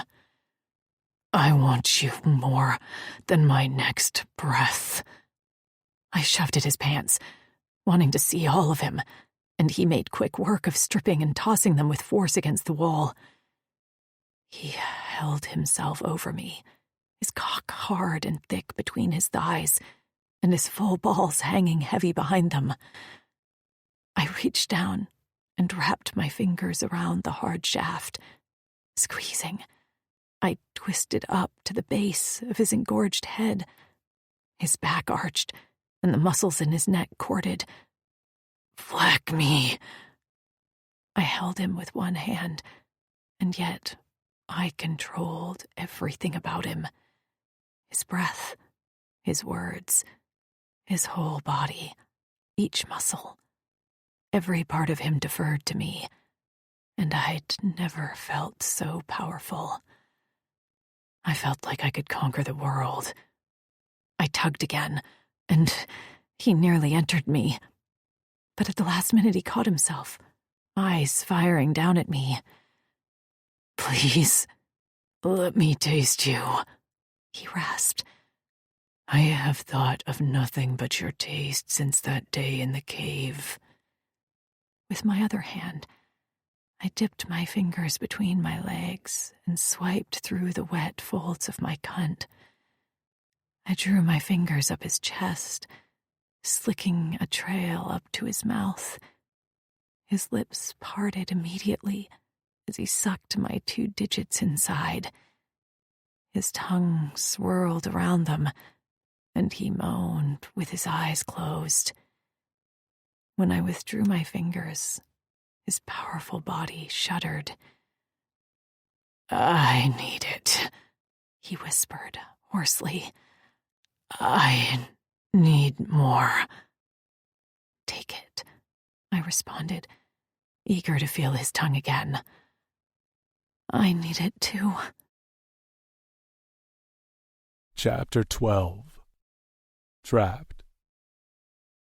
I dropped to my back and hauled Basil above me, her knees landing on either side of my head, and there, right above my mouth, was her luscious, juicy cunt, dripping with arousal. A drop landed on my lips, and I lapped at it before lowering her to my mouth. She braced her hands on the wall in front of her and buried her face in her elbow to muffle her cries. I didn't go easy on her. My tongue speared her cunt, her back hole, and everywhere in between. I sucked her hardened, engorged clit in my mouth while reaching a hand up and plucking her swollen nipples. She bucked into my mouth, grinding down until I could barely breathe out of my nose, and I craved every second of it, even as my head spun. My lungs screamed, and my vision darkened. I could feel when she drew closer to her climax, and I almost let up, wanting to draw this out, but also knowing I didn't have the willpower. There might not be a next time. I wanted her, and I wanted her now. Her orgasm hit her like a shot arrow. She slammed down onto my mouth, her soft cries muffled, and her inner walls fluttered around my tongue. She was barely finished when I rolled her onto her back, rose over top of her, and pressed the head of my cock at her sopping entrance. "Are you ready for me, my mate?" Her eyes were glazed, her cheeks a ruddy purple. With nostrils flaring, she gripped me with sharp claws. "Take me," she said. "I want you." I just managed to keep myself from slamming into her, knowing this was her first time taking a cock. With held breath, I slid in slowly, feeling each ripple of her inner walls around my rock-hard shaft. I held her gaze, studying her eyes as they winced with discomfort and then widened with pleasure. A moan slid from her lips as I reached the hilt. "Trapped!" My mind was full of her, as her aura in my head was a live, beating, pumping chora that matched my own. We were one. I pulled my hips back and slid in again, then again. Each time color bloomed on her cheeks. A flush colored the blue of her small, scaled flesh into a dusky purple. Her claws dug into my shoulders. I felt a trickle of blood, and I needed it, because that pain was the only thing keeping me from rutting into her like an animal. Fleck, she felt like a home. Her heat, her slick, her heaving breasts. I fisted my hands into her hair spread out on the pelt and surged inside of her. This time, her body jerked, her lips curled up into a delicious smile, and her eyes flashed. "Again! Harder!" And then I lost my mind. Her smell intoxicated me. Her voice chanted in my head. "Harder! Harder!" My hips slammed into her with savage thrusts, and her body met mine, rising up to meet my every move. A pounding sounded in my ears. I swore it was my Cora, but somewhere in the distant recesses of my mind, I registered shouting, hounds braying. Dust from the ceiling floated down on our bodies, coating us in a fine mist as we moved together like one being. She gasped, our eyes met, and my balls drew tight. I was coming, and I couldn't hold it back any longer, not with my life dream coming true of being inside Basil. "Oh, Fatas!" she whispered just as her inner walls began to ripple around my cock. I exploded inside of her as she let out a soft whine. Her teeth closed around my bicep, biting hard, muffling her scream as she climaxed with a full-body shudder. One final pound came from above. The ceiling trembled, and then the hatch above us was ripped open. Below me, Basil's eyes went wide. Her teeth were stained with my blood, but the wound on my arm was already closing. A strength I never thought possible ignited in my core. The flames licked out to every limb, just as a shadow darkened the mouth of the hatch. I covered Basil's nakedness with the pelt and rose to my full height. I could have sworn the floor seemed farther away than before, the ceiling closer. Was I taller? I fisted my hands and turned to face the hatch and let my machetes rise. They shone a blue-black in the candlelight, and they seemed longer than they had before, sharper. How was that possible? I waited for the fear and terror to settle in, the memory of the Choctaw's cruelty. But as a body dropped through the hatch to land in a crouch in front of me in the small bunker, all I felt was power, confidence, a protectiveness over my mate. Hundreds of cycles of Drixonian strength surged through my muscle fibers. My scales stood on end. My scalp tingled as my hair floated around my head like it had a mind of its own. All the while, Basil's aura pounded in my head, fueling me to keep her cora beating. My eyes burned as the Choctaw rose with a growl and a raised blade. Except whatever he saw when he looked at me made his black eyes dull. His throat bobbed with a heavy swallow, and his hand holding his blade shook. I became aware of every sound in the room. My vision sharpened, and just as another Choctaw dropped into the space, I attacked. My machetes cut through the Choctaw armor like butter, when before they had glanced off. The space was too small for the Choctaw whips and laser guns, so it was hand-to-hand combat, and to my advantage. The Choctaws never realized what was coming. I caved in their chests, chopped off their heads. Blood ran like quaw from their bodies to pool around my feet as I fought them without any clothes or protection on my body. I was a Drixonian possessed, in a concentrated space protecting my mate, and I'd never felt stronger, more confident. Every breath Basil took fueled me to fight harder, never give up, and eliminate everything on this planet that could harm her. Choctaws and hounds fell at my feet, piling up in the small space until I used their lifeless bodies like stepping stones to leap out of the hatch. In the small hut, I surprised the remaining few Choctaws and their hounds. Within a few breaths, their lifeless bodies lay at my feet. I listened carefully, but no more enemies were outside. I'd taken care of them all, and it wasn't until I took in the carnage that I realized I fought almost 24 Choctaws on my own. I heaved a breath. With the threat against my mate gone, my body seemed to deflate. My muscles ached. My knees buckled as the heat of the battle cooled. I hit the ground on my knees, barely staying conscious. A soft hand settled on my back, and I blinked my eyes to find Basil kneeling in front of me, a fur pelt knotted at her chest. Her eyes were wide with concern, and a few tears fell from her bottom lashes. I inhaled sharply. "Are you hurt?" My voice barely sounded like my own. What had just happened? "Me?" She nearly squeaked. She glanced around us and swallowed. "I'm fine, but trapped. I'm worried about you." "Why?" I nearly croaked. "You..." She gnawed on her lip. "You grew, and the way you fought, you were fast.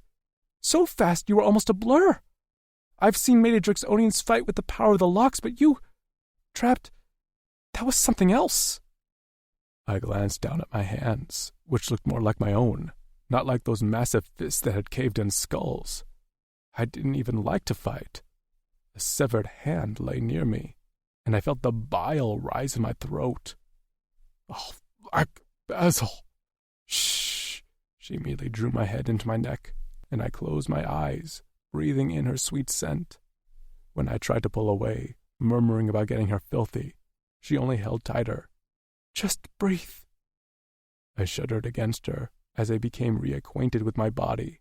My arms came up and wrapped around her, holding her close, and her hand never stopped stroking my hair, back, and neck and a soft, sweet vibration rumbled from her chest, a delicious, mesmerizing brush that soothed every ache in my body. She only left me for a brief moment and returned with soft clothes and qua. She cleaned the blood from my body with careful, caring swipes, and I was proud that I had protected her, although the savagery I'd left behind made me sick.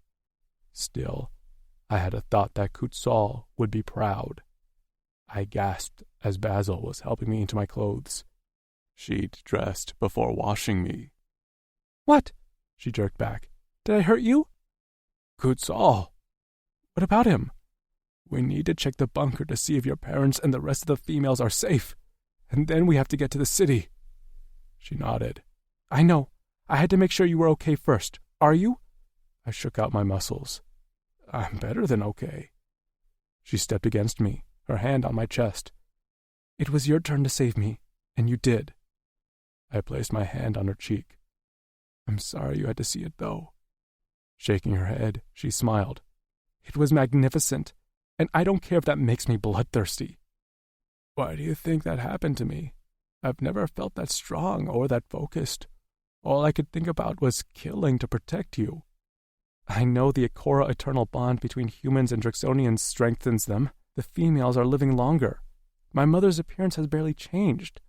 But maybe because I'm half Drixonian, the Korra eternal bond must affect us even more." "Even more is an understatement," I muttered. Her hand slipped into mine. "Well, it saved our lives. We never would have been able to fight off that many Jok'tals before the bond. Now let's go see my parents." Our wrists touched, the locks tingled, and we left behind the massacre. Basil. We ran back in the direction of Sari, and I kept glancing at Trapped, still amazed that my best friend, my mate, my Korra Eternal had morphed into a killing machine. His mass had increased by at least a third. He'd fought naked, muscles shifting and bunched beneath his scales, tail lashing, machetes flashing in the lamplight. He'd been trapped then, but also more. His eyes had shone with malice as he cut down our enemies with ease. I had intended to help him, but I realized quickly that I would only get in his way. All I could do was huddle in the corner uselessly while he saved us. I'd been in awe. I'd never felt so safe in my life, and although his body had returned to normal, something in Trapped had changed. Before, he could startle like a surprised Antella as he was scarred mentally from his injuries. But now, he strode with a confident determination. Not a swagger like Xavier Vin's. He was still trapped. But more. This was like Trapped in his final form, and I felt so incredibly blessed by Fatas to have him as mine. As we drew closer to Sari, Trapped sniffed the air. His hand tightened in mine, and the muscles in his shoulders bunched with tension. Dread knotted my stomach. "What is it?" "Jok'tals," he said in a low voice. "And smoke." "No!" My voice cracked as I dropped Trapped's hand and took off at a sprint. He was right behind me, and I ran faster than I ever could before. I felt like I had wings attached to my ankles. But before I could burst out from the forest into the village, Trapped grabbed me around the waist and hauled me back. When I protested, he clapped a hand over my mouth. His lips brushed my ear. "We can't rush into the unknown." He was right. I knew he was right. But my Korra slammed against my chest, and I felt like I was going to throw up. Still, I went limp in his arms, exhausted from my run. He drew us down into a crouch to peer through the bushes into the edge of the village. At first, my heart soared, because I didn't see a single Jok'tal. But then the smell of smoke hit me. Someone had tried to burn down the village. They were unsuccessful because of the tar that Trapped had covered the buildings with. But there were broken bits of singed furniture, smoldering roofs, and the hatch door was wide open. "No!" Trapped didn't bother to hold me back anymore. I sprinted into the village, but I knew they were gone. I just knew it. I slid to a halt at the mouth of the hatch and peered inside. Only 2 Drixonian guards lay inside. Dead. The rest. They were gone. And I rose to my feet in horror as I spun in a circle, finding the dirt marred with Joktal boot prints, hound paw prints, and blood. A sob rose in my throat, and I fought it with the back of my hand pressed to my mouth. Trapped arrived at my side, his body held tight. He simmered with anger, and his eyes fired a deep indigo that were ice cold. "They're alive," he said, in a deep, calm voice that was truly the only thing keeping me together. "I know it." "How?" I whispered. He didn't answer. His gaze focused on the ground as he knelt and touched the tracks. His eyes met mine. "If there's one thing a lone wolf can do, it's track.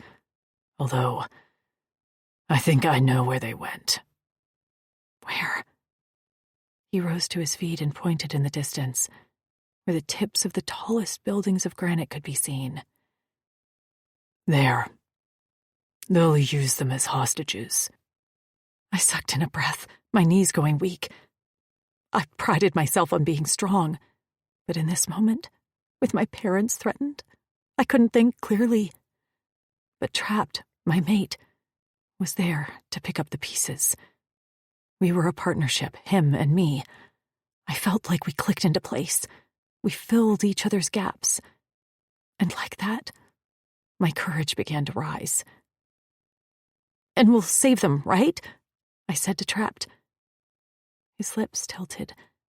Not really a smile, more like a grimaced snarl. "Of course." The village had been raided by the Joktals, but it was in no way destroyed. Some huts were untouched. They'd clearly focused on finding the hiding females.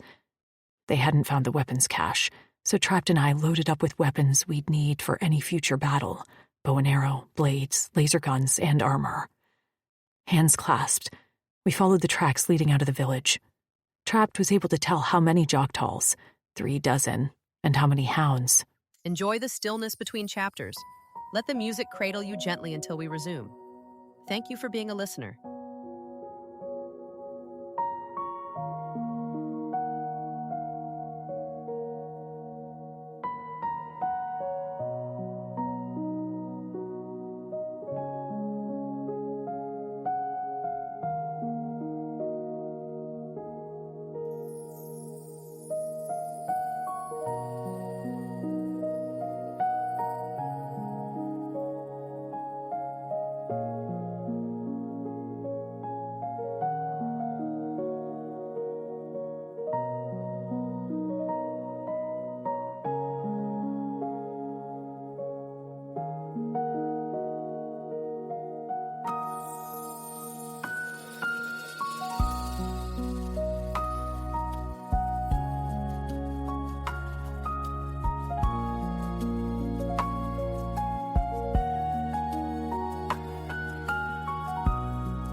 6, and all the hostages.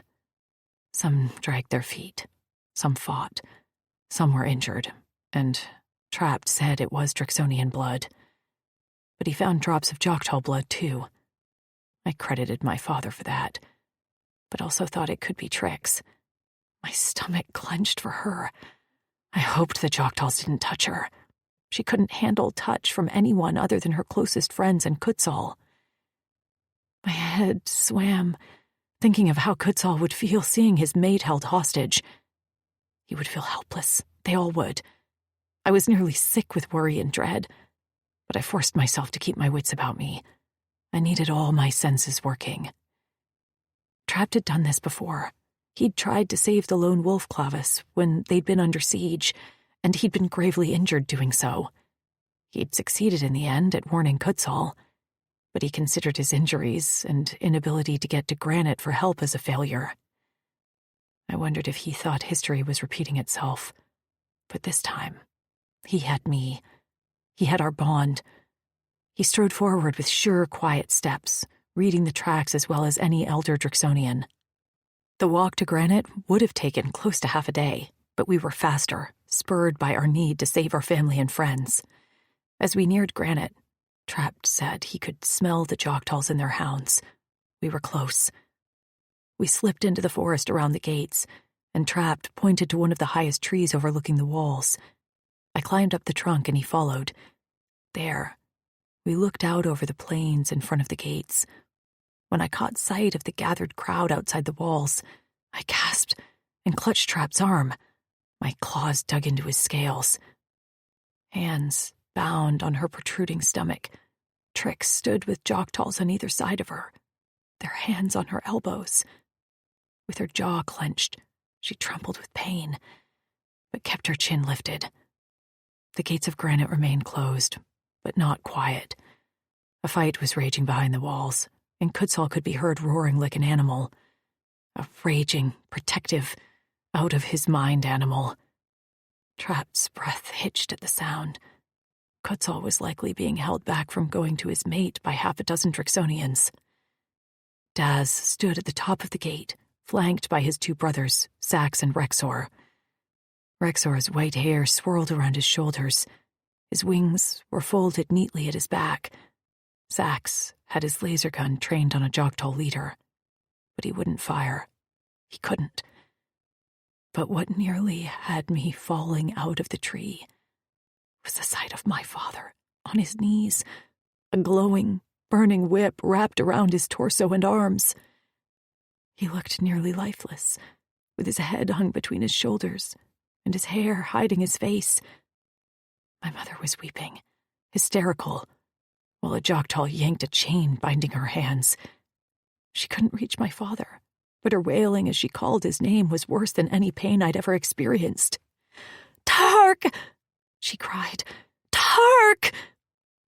I wanted to die. When all my mind wanted to do was spiral, Trapt kept me grounded. His palms were warm on my face as he turned my head to face him. He forced our eyes to meet, and despite my terror, he held firm. "We're going to do this, you and me." "How?"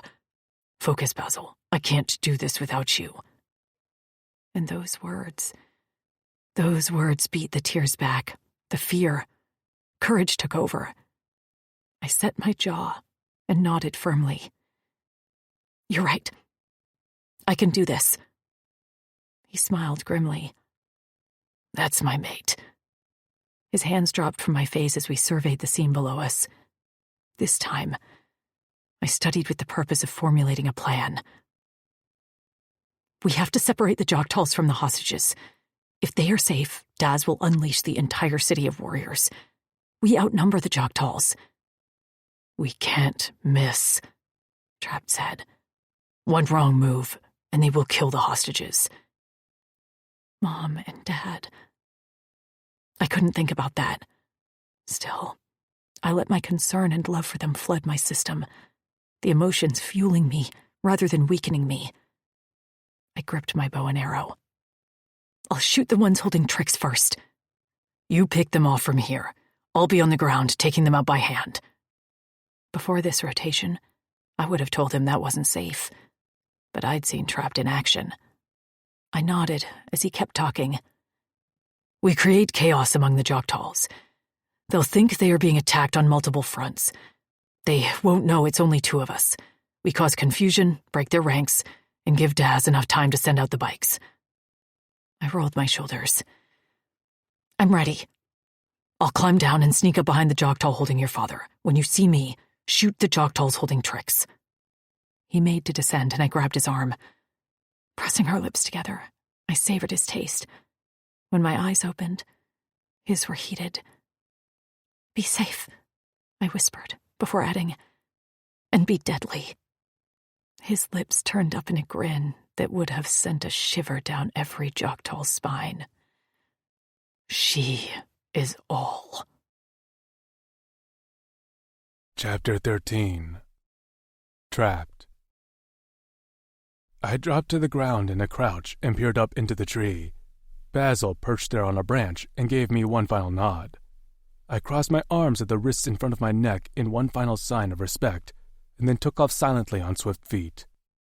The Jok'tal leader was talking to Daz, and by the sounds of it, he wanted the Drixonians to surrender. I was sure Daz was stalling, but with Kutzal losing his mind, chaos was surely reigning behind the gates. The Jok'tal holding Tark stood at the side of the clearing outside the wall, so I was able to get close enough to him while still being protected by the cover of the forest. Tark could barely stay upright. The whip had left his scales a burned, ruined mess. I had to beat back the blinding anger that threatened to take over. Tark was my mate's father, one of our elders, a respected warrior. I would relish killing the Jok'tal who'd done this to him. I tuned out the Jok'tal's jeers as they taunted Daz with the hostages. I had to ignore Anna's cries for her mate. It was the only way to concentrate. I couldn't mess this up the way I did the last attack. I could not fail. Too much was riding on this. In fact, everything was riding on this. Back then, I had been idealistic, reckless. I had believed good would prevail, and that was why I would succeed. But I didn't realize that beating evil was a fleck of a lot of work. I understood now why Kutzal was the way he was, and I respected him more for it. I would return his mate to him. They would have a healthy chit. I crept closer to the Jok'tal holding Tark, and then glanced back to Basil. Even from this distance our eyes met. Hers burned as she lifted her bow with her notched arrow. I knew what happened next would change everyone's lives forever. I just hoped it was for the better. I sent a prayer to Fatas, and then I nodded at my mate. She let an arrow fly just as I surged up, pressed my machetes to the Jok'tal's throat holding Tark, and raked them across his flesh. As he fell, I slashed at the whip, and the glow immediately dulled. The bindings fell from Tark as he let out a groan and tipped over. I heard 2 arrows hit their targets, and glanced up in time to see that Trix had been freed. She struck out at the Jok'tal holding Tasha, and suddenly all the females were screaming, kicking, biting, punching. Somehow, Lou got a hold of a whip and cracked it in the air. I turned and sent a blade flying into one eye of the Jok'tal holding Anna. He fell like a stone, and she tore from his lifeless grip to dive at her mate's side. She held his head and glanced up at me, her pretty face twisted into a snarl. "Kill them all," she gritted. "Make them pay." Her words, the female screams, the sounds of the gates opening and bikes roaring out from behind the walls were all I needed to fuel me. I descended into a single focus. This was no longer about defending our home. This was about retribution. Laser fire flashed as Sax and Xavi, the best shots among the Drixonians, hollered overhead while they descended upon the Jok'tal lines with their bikes. The Jok'tal leader tried to reorganize his warriors, but it was too late. They had lost control. The hostages were free and fighting. I saw Kutzal among the fighters on foot, slashing through the Joktal bodies in a spitting rage. Trix and the other females had to be dragged away from the fray as they continued to fight. "Fuck you!" Lou screamed in a shriek. "You ugly red motherfuckers!" The bodies piled up. Some Joktals broke ranks to flee into the forest, but Rexor swooped down with his white wings to cut them off, while Miko fired at them with his ejecting machetes. The leader was surrounded by a small guard, and they fought in a circle with their backs to him, protecting him, while moving toward the forest. I strode toward them, but Daz was there first. He cut through the guards one by one, decimating the leader's protection. And then, when he had him alone, he knocked him to the ground on his back. The leader rolled quickly onto hands and knees and tried to scramble away. Seeing the once proud leader crawling in the dirt filled me with grim satisfaction. Daz didn't let him get far. He kicked him over to his back, placed his booted foot on his armored chest, and fired a laser gun shot right into his face. The leader's body jerked. Daz fired again and again, until the body was a mess of flesh and fire. Then he tilted back his head and let out a piercing whistle that made every Drixonian go still. The bikes roared to a stop on the ground. Bodies littered the dirt, and I could hear a few Joktals still fleeing through the forest, but their numbers were minuscule. Tinzel! Quarl! Viper! He ordered to a few lone wolf Clavas warriors who stood near him, chests heaving from battle. Gather a crew, get some food, and follow the rest of the Joktals back to their fortress. Make sure it's clear. Tinzel, a large, quiet warrior with broad shoulders, nodded. Yes, Drexel. He signaled to a few warriors, who all retreated into the gates to prepare for their mission. "Dad!" Basil's voice called out from the forest moments before she burst into the clearing and collapsed onto the ground at her father's side. I rushed to my mate's side to find Tark slumped on the ground, eyes closed, breathing shallow. Anna clutched him with one hand while she kept the other pressed to her mouth in a tight fist, while sobs shook her shoulders. Basil wept over her father, while Daz strode forward, gathered Tark in his arms, and began to walk into the gates. Anna and Basil followed, clutching each other. I brought up the rear. Zax, Daz called to his brother. Organize the cleanup. Have Val check on all the females to ensure they are uninjured. Yes, brother. He watched the procession with a solemn gaze as we passed him. He held his crossed wrists in front of his neck with a bowed head. All the Drixonians followed suit, falling silent as we carried the decorated and respected warrior into the city's walls. The silence seemed to make it worse. Basil and Anna's sobs echoed off buildings as we walked toward the hall. The city was already bustling with activity after the battle, females handing out food and performing triage on the wounded warriors. Inside the infirmary, the healers were busy tending to the injured, but as soon as Daz stepped inside, Shep gestured to an empty cot. Daz placed Tark on the soft blankets, but he remained still, pale, his face pinched with pain. I began to fear the worst. Would he survive? Shep fussed over Tark, dressing his wounds and injecting him with enough medicine to heal the planet. But the wounds were severe, and the longer they had gone untreated, the harder the medicine had to work. Anna had calmed somewhat, and was now seated at Tark's bedside with a hand on his arm. Basil's Cora in her aura beat an irregular pattern and had taken on a sickly hue. I reached out to calm her, and she turned around at Tark's bedside, her hand immediately reaching for me. I clasped my fingers in hers and brought her hand to my mouth, pressing a kiss to the back of it. Anna watched us. Her gaze dropped to the locks on our wrists. Her eye shot up to Basil, and she blinked rapidly. "Later, Mom," Basil said. "Let's worry about Dad now." But her mom had focused on me. I began to fear her reaction, until she spoke in a voice that was surprisingly firm, considering the circumstances. "Thank you. You saved us. Tark has a chance because of you." Her gaze then shifted to her daughter. "And you." She brushed Tark's hair off his forehead. "You have to wake up to see your daughter's mate. He's a brave warrior, just like you." For the first time in my life, I felt like I might have understood what it was like to have the ability to shed tears. Basil. I stayed by my father's bedside over the next few rotations as often as I could. My mother never left, and I only did so to bring her food, to bathe, and to sleep. Trapt supported me, keeping me company, letting me cry away from my mother, and keep me from thinking the worst. The scouts reported that the Joktal fortress was mostly deserted, but they were searching every room for Joktal's hiding out. They were also rescuing every last Loris, the small, furry servants the Joktals had abducted. The Drixonian scouts would escort them back to their homeland.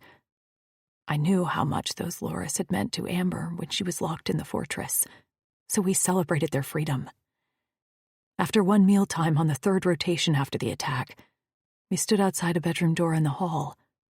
Trapt knocked with a soft rap of his knuckles, and Kutzal's voice called from within. "Come in."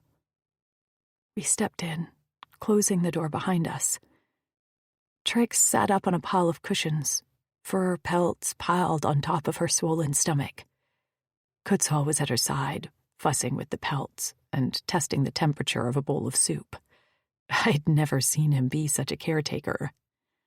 "Oh, thank God," Trix sighed as we walked in. "I'm so fucking bored." "How are you feeling?" I asked her as I sat beside her. Kutzal tried to answer, but Trix shot him a death glare. "I'm fine," she enunciated carefully. "More than fine. I'd like to get out of bed now, in fact." "Not a chance," Kutzal barked. "Val said you need rest." "Rest," she emphasized. "Not bed rest. I've been here forever." 3 rotations, he groused. "It feels like forever," she huffed. I sat down at her other side. I rarely side with Kutzal, but I'm with him on this. "You're huge." Thanks. "And it won't be much longer before you have the chit, and then you'll never get enough rest." "Traitor," Trix muttered. I smiled at her. Trapt remained by the door, and I glanced over to find him and Kutzal locked in some sort of stare. Trix, sensing the change in the atmosphere of the room, squeezed my hand and fell silent. Kutzal and Trapt hadn't seen each other since the battle. Kutzal had been busy with Trix, and Trapt had been with me. But now, they finally came face to face. Trapt's Cora in my aura beat with a tense trepidation. Kutzal made the first move, stepping forward silently. He gripped the back of Trapt's neck and brought their foreheads together with a dull clunk. Trix's hand tightened in mine at the Drixonian display of affection among warriors. Trapt's aura heated, growing in excitement. "You made me proud," Kutzal said, still holding their heads together. "You made everyone proud."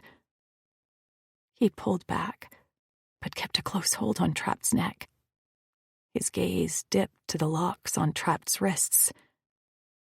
"I'm happy for you." Trapt nearly vibrated.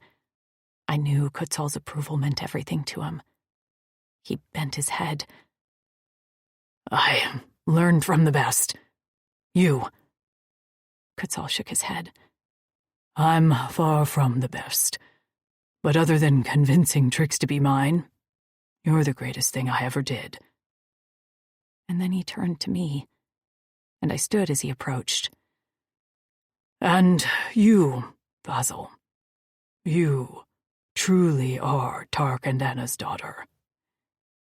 It was the greatest compliment he could have given me. But the reminder of my father, who remained unconscious in the infirmary, blanketed the room in a sober fog. "Thank you." "He'll pull through. He has Anna and you. He'll wake to find his daughter has found her Cora Eternal. and he'll live a long life. I hope. My voice cracked. He patted me on the shoulder before returning to a chair at Trix's bedside. Help me, the human female mouthed, and I hid a smile behind my hand. 2 rotations later, Trix gave birth to a blue, screaming girl chit, and my father opened his eyes. Kutzal carried the chit around the hall in the crook of his arm, proudly showing her to everyone he ran into.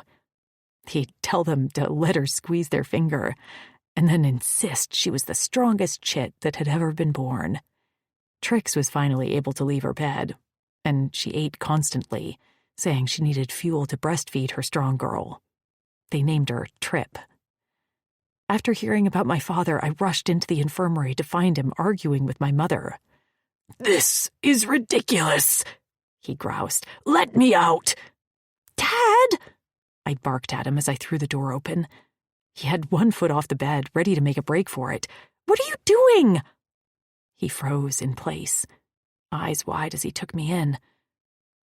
"Basil," he breathed. I stomped inside and shoved on his shoulders. He immediately retreated back to his place on the bed. My mother huffed in irritation with her hands on her hips, glaring at him. "So, you listened to her and not me?" But Dad wasn't listening. He held my forearms in a surprisingly strong grip and studied my wrists. "What's this?" He blinked at my locks rapidly. "When did this happen?" I knew Trapt had entered the room before I even saw him. I could feel the change in the air. His aura, in my mind, synced with my own Cora beat. I didn't have to say anything to my dad either. His gaze went right to Trapt as he approached my father's bed. He stood at the end and crossed his wrists at his neck, his head bent. "Hello, Tark." Trapt's locks were a bright gold against his dark blue skin. My father made a sound in his throat. I couldn't bear to hear him say anything negative about Trapt, not after all Trapt had gone through for me and for my family. "Dad!" Dad dropped my wrists and motioned to Trapt. "Come here." Trapt obeyed immediately, and with the help of my mother, Dad stood at his bedside wearing nothing but a thin pair of pants. Still, he was taller and broader than Trapt. Bandages covered his torso. His hair was pulled back with a tie. "I saw you," Dad said, "out of the corner of my eye. You killed the Joktal who held the whip." Trapt nodded. The bead of the Cora in his aura quickened. "I did. That was risky and brave. Basil was in the trees with a notched arrow. I trusted her to have my back," he said. My knees went weak, and I had to sit down. "I'm old," Dad said, and my mother bowed her head. "I've lived a long life, and I still have a bit to go. But I'm not a young warrior anymore. I'm the past. And I've spent so much time worrying." His gaze drifted to me. "I've spent a lot of time worrying about what we were leaving behind for Basil and the Chits. If we were still able to create warriors who would protect the next generation. And that's you, Trapt. You're the future, along with Basil. And it's never been brighter." Trapt swallowed, tried to speak, swallowed again, and eventually gave up. Dad gripped the back of his neck and brought their foreheads together. They remained silent, and I held my breath. I released it when Dad pulled back and Trapt finally found his words. "Thank you. I'll take care of her, just as she takes care of me." Dad smiled. "I know." He took a step back and stumbled on weakened legs. I immediately jumped to my feet, and the three of us helped Dad back into bed, even though he groused and complained the whole time. "No one is saying you're weak," I told him as I pulled the fur up to his waist. "But you need to rest. You nearly died, you know. So give Mom and I a break and take your time to heal." He reached for my mother's hand. "Fine, but only for you two. I could get up right now and fight a whole bunch of Jok'tals." "Sure you could." Mom patted his shoulder. "Are you placating me?" he grumped. "Never." Mom winked at me, and I laughed. Chapter 14. Trap. Right there, Basil said, directing me where to place this big thing she called a mirror. I didn't particularly like seeing my face reflected back at me, but it meant a lot to Basil, so I propped it behind a large table she'd moved into my hut. She called that a vanity, and I was learning Basil truly was a princess, and she was also my princess. I swiped my hands together and surveyed my hut, which was now significantly more crowded. I had previously had a bed pallet and a table with one broken chair. Now I had a mirror, a vanity, and something else called a wardrobe. Basil stood in the center of the hut, tapping her fingers on her lips, as she no doubt was searching for something else to rearrange. I had already moved the bed pallet 3 times. Not that I was complaining. I would sleep on sharp rocks if it meant waking up next to her every day. "I think that's it," she murmured, running her hands along her vanity. "What do you think?" I thought that I didn't care what my hut looked like, just that she was here. I was certain she'd ask me to move into the hall with her. I would have, although I preferred to stay in Sari. And to my surprise, Basil said she wanted to move into my hut with me. She wanted the independence of living in Sari, and her parents respected the decisions. The threat to the Drixonians was all but gone. A few Jok'tals remained, but they were being hunted down. The Wutarks had agreed to mind their own business, and vowed they never had a strong alliance with the Jok'tals anyway. A contingent of Drixonian warriors were escorting the Loris to their homeland to be reunited with their families. "Trapped?" Her voice cut into my thoughts. I walked over and placed a kiss on the top of her head. "It looks good." "That's what you've said every time I've asked." "And I meant it every time." She rolled her eyes, but I could tell she was excited. Her cheeks were flushed with color, and she kept biting at her nails. I was eager for us to be alone. But so far, too many of the females of the village had been walking inside unannounced. I needed to find a way to lock my door. As if on cue, a knock rattled the doorframe. "Shocked they knocked this time," I muttered as I strode to the door. I flung it open. "Lou, I swear!" Except Lou wasn't standing outside my door with some excuse to come in. Instead, Daz stood there, looking large in the small village. Frankie peeked out from behind his large back and waved excitedly. "Hey there!" She carried a plate of some sort of sweets and skirted the bulk of her mate to slide inside my hut. "Oh, I love what you've done with the place." While she handed Basil the tray of sweets, Daz cleared his throat and stepped inside. My hut had always felt small, but with Daz taking up all the room, the place felt absolutely minuscule.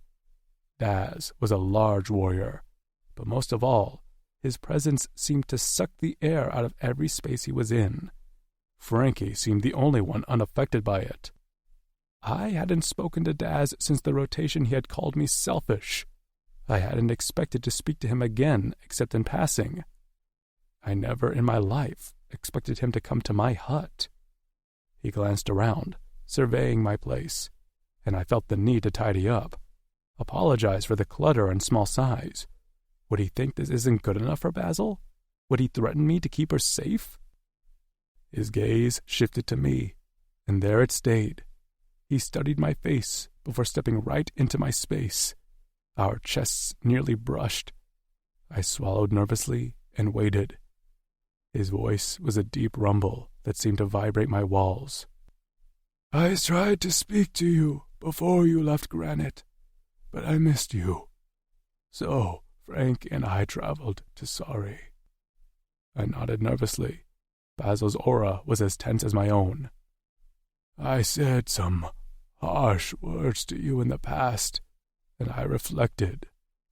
Daz seemed monumentally uncomfortable. I glanced at Frankie to see her mouthing the words along with him.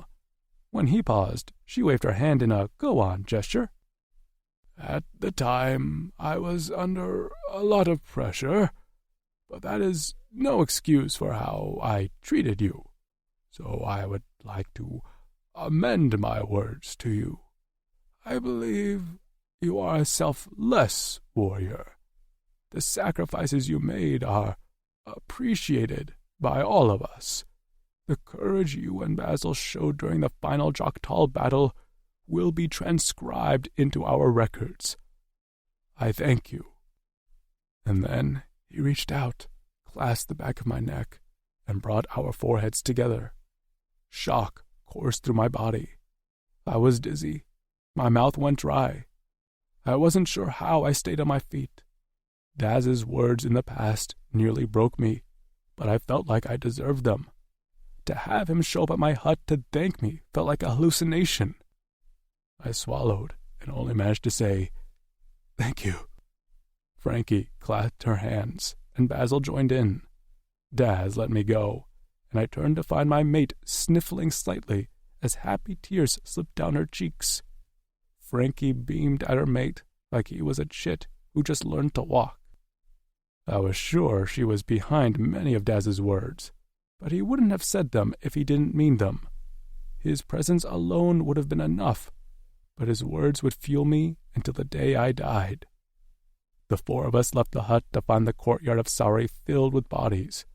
Many of the warriors from Granite had come with their mates, and the Sari females must have known about this ahead of time, as tables filled the center of the village, lined with food and drinks.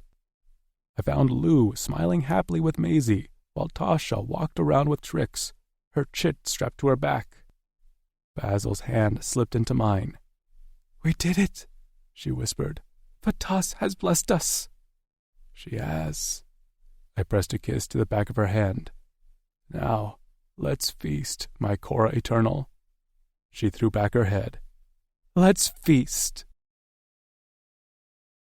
This concludes The Alien's Reward by Ella Maven, narrated by Gabriel McKnight and Reagan West. Copyright 2023 by Ella Maven. This unabridged audiobook is published by arrangement with Ella Maven, care of Corvisiero Literary Agency, and was produced in the year 2024 by Tantor Media Incorporated, a division of Recorded Books, which holds the copyright thereto. Please visit tantor.com for more information on our growing library of unabridged audiobooks.